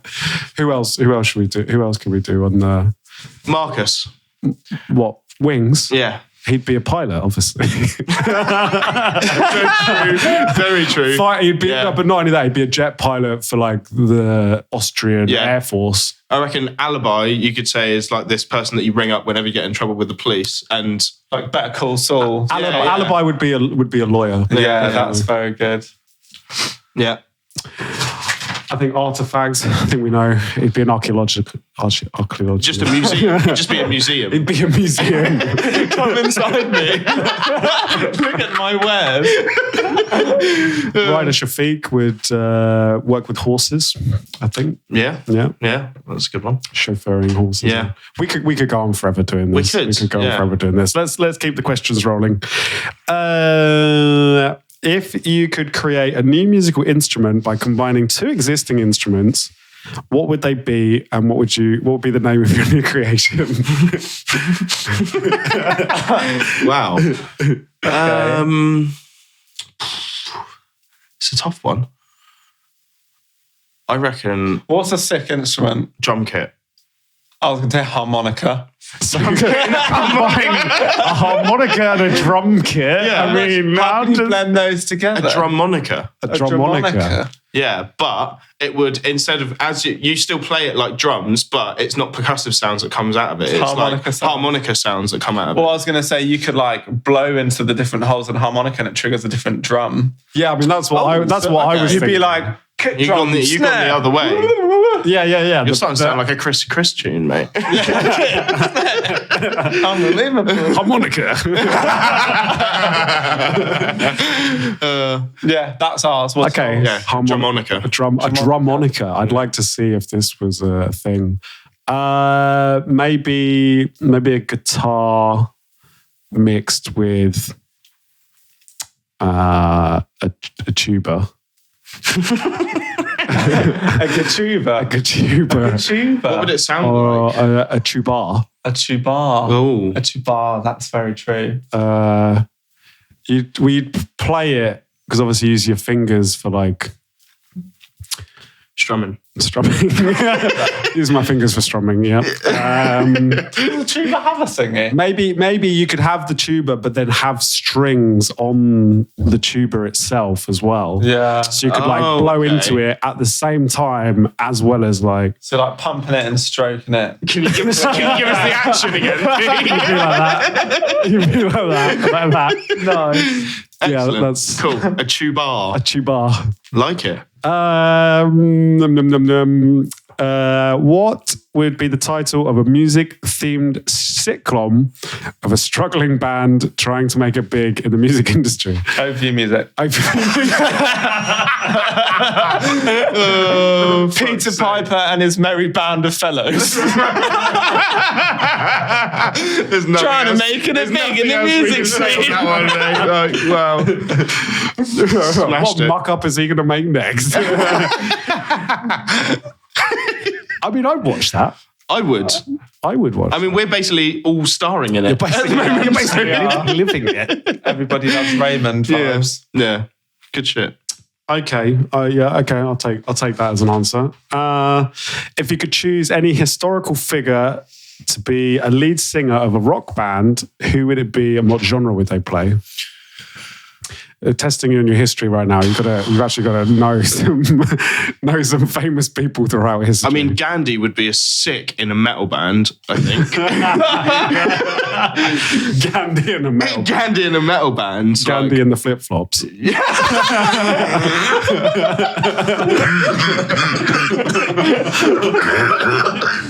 He made me win. Careful, John. Wow. What's really funny is Gandhi in the flip flop sounds like an indie band.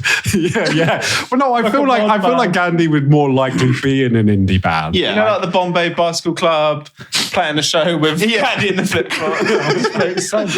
Yeah. I don't know quite how that. That was great. Anybody else from history that you'd like to see in a band? Oh, wow. Henry VIII. What band would he be in, though? I feel like Henry VIII would probably be like kind of like Meatloaf. Would probably be some sort of like Ballad rock. Rock. Yeah. Ballad Singing rock. about his wives and how annoying they were. Yeah, but actually the guitarist and all the other artists on there, he changes after every show as well. yeah. There's a new one every time. Yeah. So it's basically a different band every time you see them. That's a good one. That's a very good one. Clever as well. There's a good joke there. Thanks. I liked it. Who would I pick? I mean, obviously the obvious probably answer is Hitler, but maybe let's try and keep it somewhat PC. I was going to suggest Genghis Khan. Oh, okay. Interesting. Because he'd be really good at like getting his name out there, because he did do that, didn't he? Yeah, he did. He's very good at getting his name across countries and continents. Well, he is through the power of fear. Yeah. But his band could be massive. And he could have a... Do you think it'd be more like K-pop or something? Genghis. Oh man, Genghis he's not called Genghis Khan. He's just called Genghis just now. Genghis. Yeah. He's gonna have a kind of like really like hair, lots of makeup. Yeah. And they're going to take over the world. Going to become the new heart. All these screaming fans, but obviously they're screaming for the wrong reasons. It'll be Gangnam style. Because they're paid to scream. Yeah. They're being kind of like put up on poles and sort of like. Oh my god, that's horrible! Screaming. She got real dark. I love you, Genghis. Let me see my family. Wow. Oh, yeah, this is getting out of hand now. Thanks, ChatGPT. Thank you, ChatGPT, for these. These have been some quite funny questions, Interesting topic. Yeah. ChatGPT Just proves basically the power of AI. Yeah. you don't need to do anything now. You can just use AI. If you're short of ideas, ask them to write an Operate Rizzle song. Maybe that'll true, be actually. Yeah. Oh, next EP name. Actually, it would be good if we could ask like what should be the name of the next Operate Rizzle EP. Idea. Can you come up with a humorous song parody about a current event or pop culture phenomenon? Interesting. I don't think so. What would be a current event? I mean, we've got King Charles's coronation. You've also got Donald Trump just been charged with something. So a humorous song parody. Can you repeat the question, please? It says, can you come up with a humorous song parody about a current event or pop culture phenomenon? So a song parody would be Donald Trump. He's about to be arrested. He's going up to court. He's going to be attested to his crimes and his. He's a natural. Yeah, he's a natural. Yeah, I'm a natural. Don't know what you're talking about. That's a bit more challenging, that one. Thank you, ChatGPT. You actually have to be creative and know something about music and things. And like life events. No. Just give me pizza and Netflix. Will be away. If you could magically play any instrument prolifically without practice, oh my god, which would you choose and piano. why? Yeah, hands down. You can't play piano. I can play like songs on a piano, but you can play Mr. Happy. That was on the xylophone. I learned to play Mr. Happy, Bricks Don't Roll, and the Harry Potter theme tune on the xylophone at my own will, and it was great. Yeah, that's a good party trick. No one else liked it. I did. Oh, I was enjoying it. Claudia wanted me to shut up. Yeah, but I was really enjoying it. I could hear it from my room and I come in to spectate the learning process. No, not that one. I've done it again. But yeah, piano, because it's one thing to learn a song and you memorize where the keys are. Yeah. But people can just jam. That's what you I would love to have that. Yeah, that ability to sort of like improvise over anything, like instantly know the key that you should be working in, and that actual musical theory mindset, I feel would be so useful when in making tunes. When you see it in action, it's actually crazy. Yeah. Like if you sit down with someone who knows their stuff, like Harry Bryson, you just will be doing something and on the other side of the room, like making a bass or whatever, and he's already worked out everything. It's like sick keys, which then you can put into whatever sound you wish, you know? Yeah. That's a skill. I would love to be able to. Why don't you learn it? I've got to make tunes. I've got to play games. I've got to eat pizza. Come and do podcasts where I'm locked inside. Genghis. I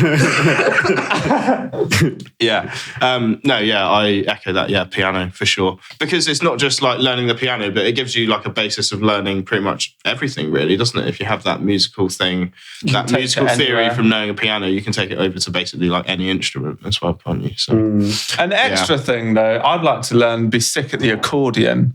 They're fucking cool. That's a niche. And I had a go on one the other day. They are so complicated because a guitar, for example, or piano, you're doing like things with your hands. That's about it. Yeah. And you're pressing or strumming and pressing. The accordion is you're doing keys, pulling and pushing, and then there's buttons. And it's like this whole thing, and it just blew my mind. So I think those guys that you see are like when you're in Venice or somewhere and are smashing it. Next time I go there, I'm going to give them some appreciation. Yeah. Appreciate the accordion players, people. I feel like bagpipes would be a really fun, interesting one to know as well. Fucking annoying for whoever you... Yeah. Definitely one to piss the neighbours off with, but would be quite cool. Imagine just... They are very powerful instruments. Your party trick is just like, just get my bagpipes out. Great. Watch girls come running. Oh God, he's playing the bagpipes again. That's my main reasoning behind it. yeah. Not guitar. Girls don't go for guitar players anymore. It's bagpipe players. Yeah. So how did you and John meet? Well, he had these bagpipes. So what an interesting young man. Yeah. It was love at first bagpipe. Okay. What's the most hilarious and embarrassing music-related mishap or fail you've ever witnessed or experienced personally? Whoa. I guess probably we should gonna be keep a it few. about ourselves to be nice. No. Let's everybody. Let's just open the Can't whole. be Let's just naming open. names, Oh can yeah. we? I want to out some people right now.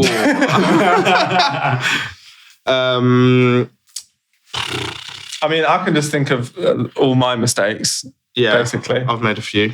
I mean, I think one of my favourite probably was witnessing John drink an entire bottle of gin. This is the one that was in the back of my head. You're like, as well, do I actually want to say it? Yeah. And then yeah. getting in a fight with a bouncer at the nightclub and being forcibly ejected. Let me just say that I still don't remember getting in this fight. I'm just relying on witness testimony.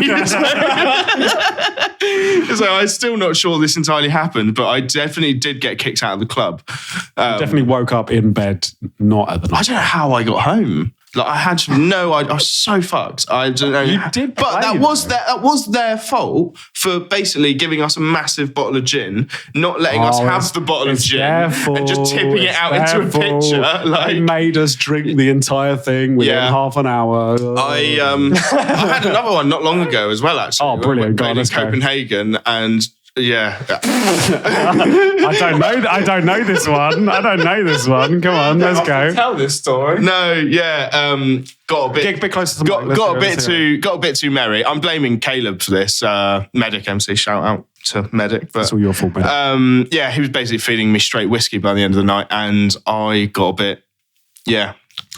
Yes, the other John came out. And the other John basically ended up throwing up all over the hotel and my hotel room. And I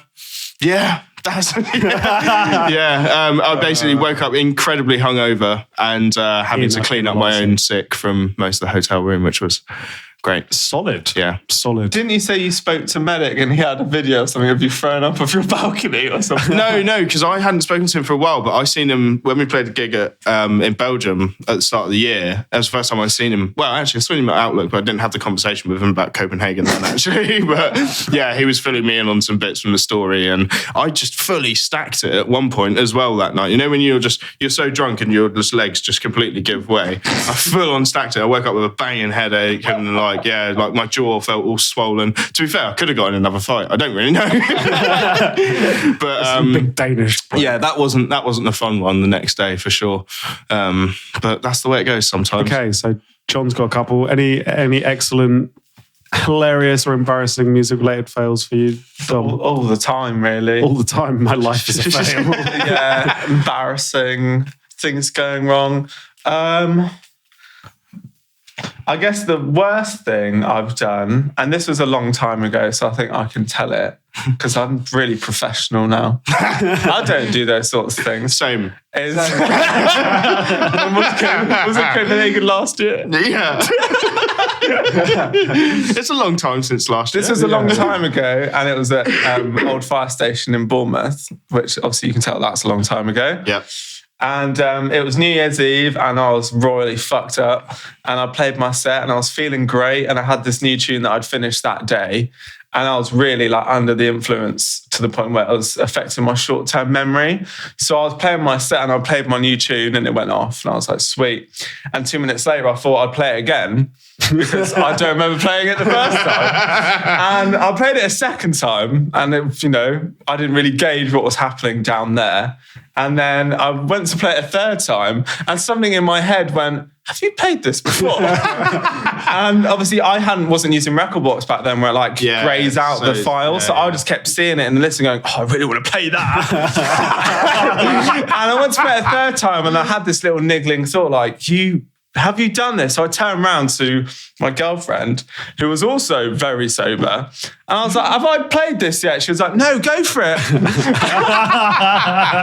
Excellent. And so I played it a third time. Honestly, finished the set. And the other thing was I came off, it was like one of those elevated stages. I was probably like a metre off the ground.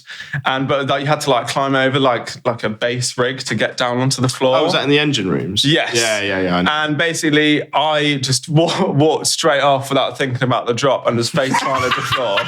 But I was so drunk that I don't remember any of it either. But I had messages from people who had watched my set. And they were like, are you okay? And I was replying like, yeah. Why? And they were like, well, one, you played the same song 3 times. And secondly, you just walked straight off the stage and hit the floor. And I was like, what? And yeah, so that was New Year's Eve though. Like, you're allowed to be fucked up. Nice. A little bit. Nice. Yeah.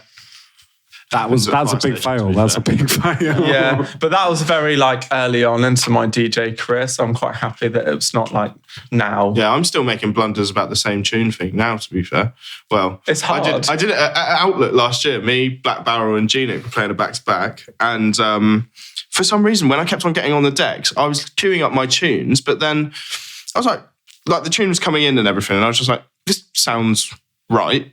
But then basically what was happening, I don't know how it was happening. I'm still sure there was something wrong with this deck, because I would load up my tune and click it in and it would load it up and then it would drop, but it'd be the same tune that Black Barrel had just played, the tune before me. And I'm like literally just like, it wasn't the same tune that was on the deck that was already playing, but it kept on like reverting back to the tune that had previously been played on this deck. And we're main stage at Outlook, and I keep on dropping the same tune that Eugene just dropped, the tune before. I was like, what the fuck is going on? I managed to stop the wrong deck 3 times in that set as well. What, like fully stop? Yeah, 3 times in one set, and I was doing an hour back-to-back with Genic, Black Barrel, and Genic and Black Barrel on main stage at Outlook, and I managed to, and so any of them probably like 20 minutes of the same 20 minutes of playing tunes, and I managed to stop the wrong deck 3 times. Did they do it as well? No. To be fair, no. Black Barrel definitely had the same issue with playing the same tune. But yeah, I was the only person that was stopping the Were deck. you intoxicated? No, I wasn't actually. No, I'd had pretty stressful. Like, I had like 1 beer at that point, because I got to the festival. I was staying like half an hour drive away from the actual festival as well. So I got to the festival pretty late, and then when I got there, they wouldn't let me into the stage because I didn't have the right like artist band or the lanyard thing, because no one had told me where to go or anything as well. So I was just like running around like a headless chicken trying to get my thing. And yeah, by the time I got there, I had like literally 2 minutes before we were on the decks, and then so I wasn't actually drunk at all. Wow. Yeah, which is even less of an excuse, really. I was about to say, that's even worse. Yeah. No, I was actually hammered. Can't explain it. I mean, it's known when there's like deck difficulties, because it kind of Technicals, isn't your it's not fault. Like Switzerland. Switzerland was not great. Yeah. I mean, Switzerland was great. The lovely town, lovely hospitality, lovely promoters. Just that particular set was a nightmare. I mean, I've messaged you like when I came home, like all depressed, like, oh my God, this all happened. And you probably didn't even give a fuck, but I was just like splurging to anyone. Sometimes it does happen though, and you can't really help like, the deck's been fucked up. It was just like really embarrassing, because obviously like, imagine you're the first time you're being in this country, and you're like, so I'm gonna, great, does it? Yeah. They've paid for me to come here, like let's make a good impression. And then obviously like a deck was left on sync, and I didn't know what that means because I don't use sync.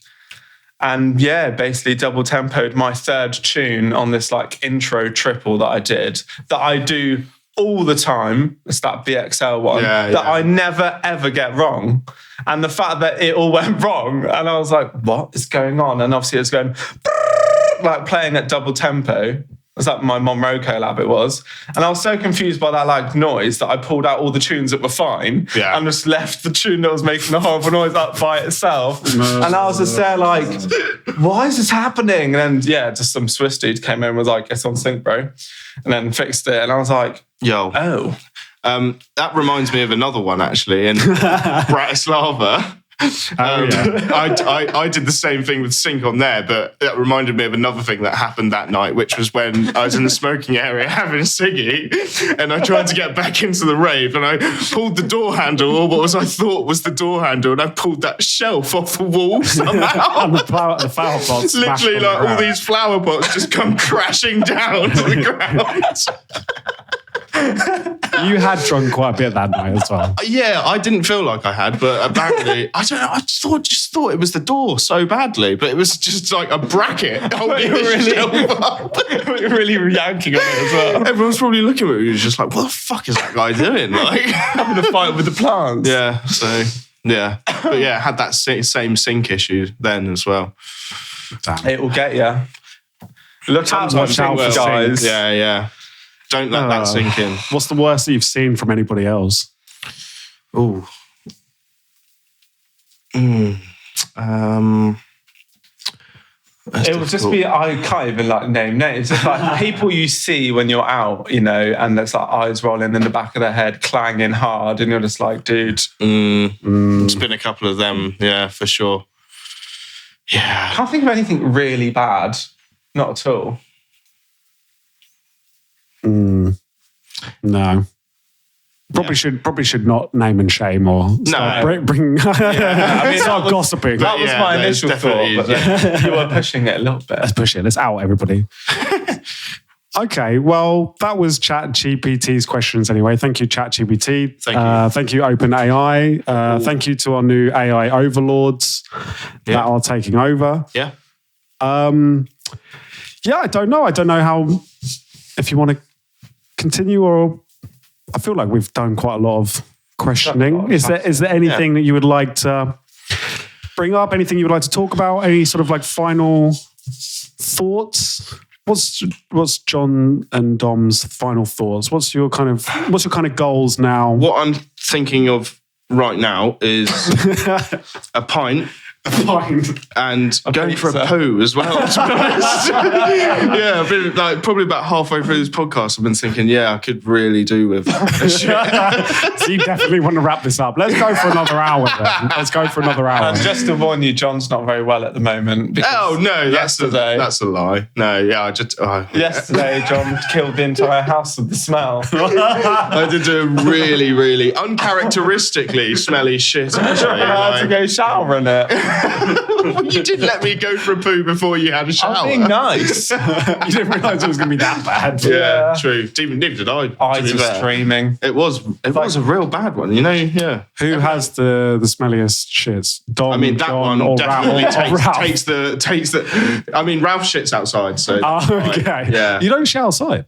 No, I have sometimes. I did one time. Did you? Yeah, not an garden. I was going to say, no, I was at I actually shit outside once. I was walking home and then I really need a poo, and then I realised I wasn't going to make it, so I started running. It's desperate. And I was like, I'm not going to make it. Nice. So I went in a bush. Yeah. I shat in the cornfields at Boomtown before. Nice. In the cornfields at Boomtown. What did you wipe your ass with? Corn. I did corn. I can't remember. It's a scratchy corn. I think I You put the corn up. I purposely went in there for a shit, so I think I must have taken loo roll with me. Or wipes or something. Or socks. I wouldn't have just... I have wiped my ass on a sock before. Desperate times and that. Desperate times calls for desperate measures. Speaking of Boomtown, we're going to go this year? You going to go this year? I mean, it's my 30th there. Are you going to go? Don't know. Never thought. I did try to get us, but unfortunately, we have not heard back They from only wanted to anybody. put Dan for it. They only wanted to put Dan. Yeah. They wanted to put Dan and Casper and Kiana and not anyone else from home. I mean, I haven't put much thought to it, to be fair. You were hoping to get booked, obviously. I was, and I failed. I've let you down, John. honestly, I've ruined your party's birthday. fucking planned ruined. Thanks. Ruined my birthday. There's a running theme here with Pete, isn't there? Yeah. Ruining things. Ruining everything. Pure stress. I'd like to go though. I'd like to. I'm still planning on going. I haven't been in years, to be fair. It would be good. It was fun last year. Yeah. Where did you sleep? I slept underneath. People sleep at Boomtown? I slept underneath a caravan. Did you? Underneath? Yeah, underneath. Who's Caravan? Jerome, big up to Jerome. He got a shout out on the last podcast. He's now got another shout out on this podcast. Yeah, I turned up to Boomtown without anything, without a sleeping bag, without a tent, and just sort of winged it. Did you not have your wallet as well? Was that the same weekend? Or was you couldn't find your wallet, could you? Was that? Yeah, that was the same week. You're that was the same desperately week. looking for it, and you're like, oh, I'm just going to go without it. And then I think you found it last minute or something. It was in your bag. It was in my bag in the end. Which and I sold one of my tickets as well because I had a ticket and then I sold a ticket on the way, so I got some extra money that way. Yeah. I was like survival mode. Yeah, it's a bit like that at Boomtown, isn't it? Yeah. But I managed to blag myself a set and managed to blag myself on the main stage like twice. You did a set? Yeah, I actually played. What stage were you Did you know that? I played one of the crew That's cool. backstage bars. And John. It's time to wrap this up. I love how my last podcast with Leveler was like, my last podcast was really serious with Leveler. We went into some real like deep and meaningful sort of like stories and motivation. This one has just been. You could have asked us some serious questions. Yeah, I mean, you did, to be fair. We did. We covered some serious stuff about the EP. Yeah. Buy the EP. Yes. Final wishes. Purchase, stream, download, share. Even torrent it if you want. Like if you can't afford it, if the cost of living crisis, if it's really bad, just hit me up. If the cost of living crisis is hitting that badly, just torrent it. Yeah. Dom and John don't need any more pizza. Let's be honest. He's trying to watch his waistline. Any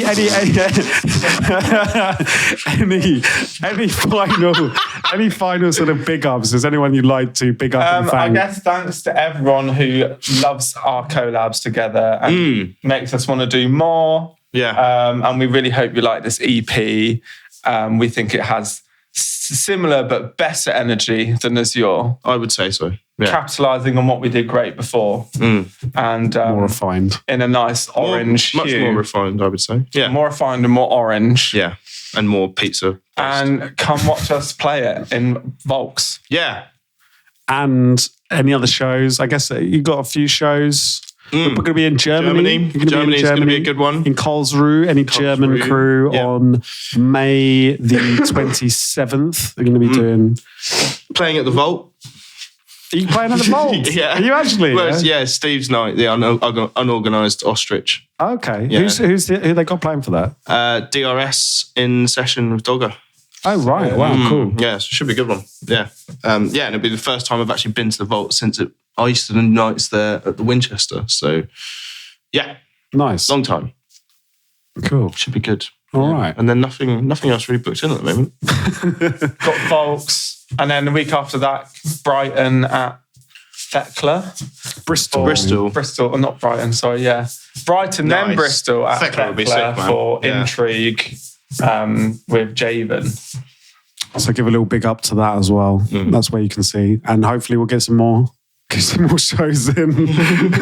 Yes. Yes, please. So yeah, if anyone would like to book Operate Rizzle, please do go ahead and get in contact.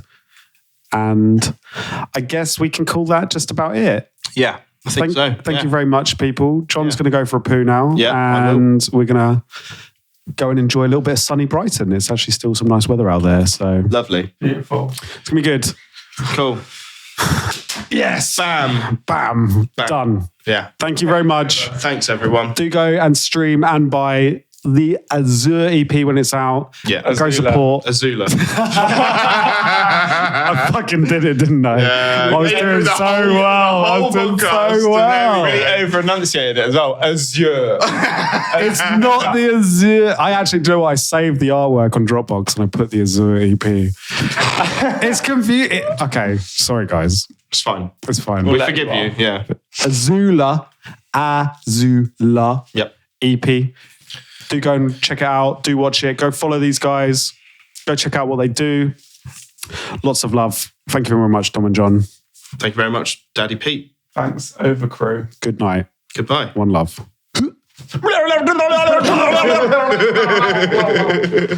Right. It's time.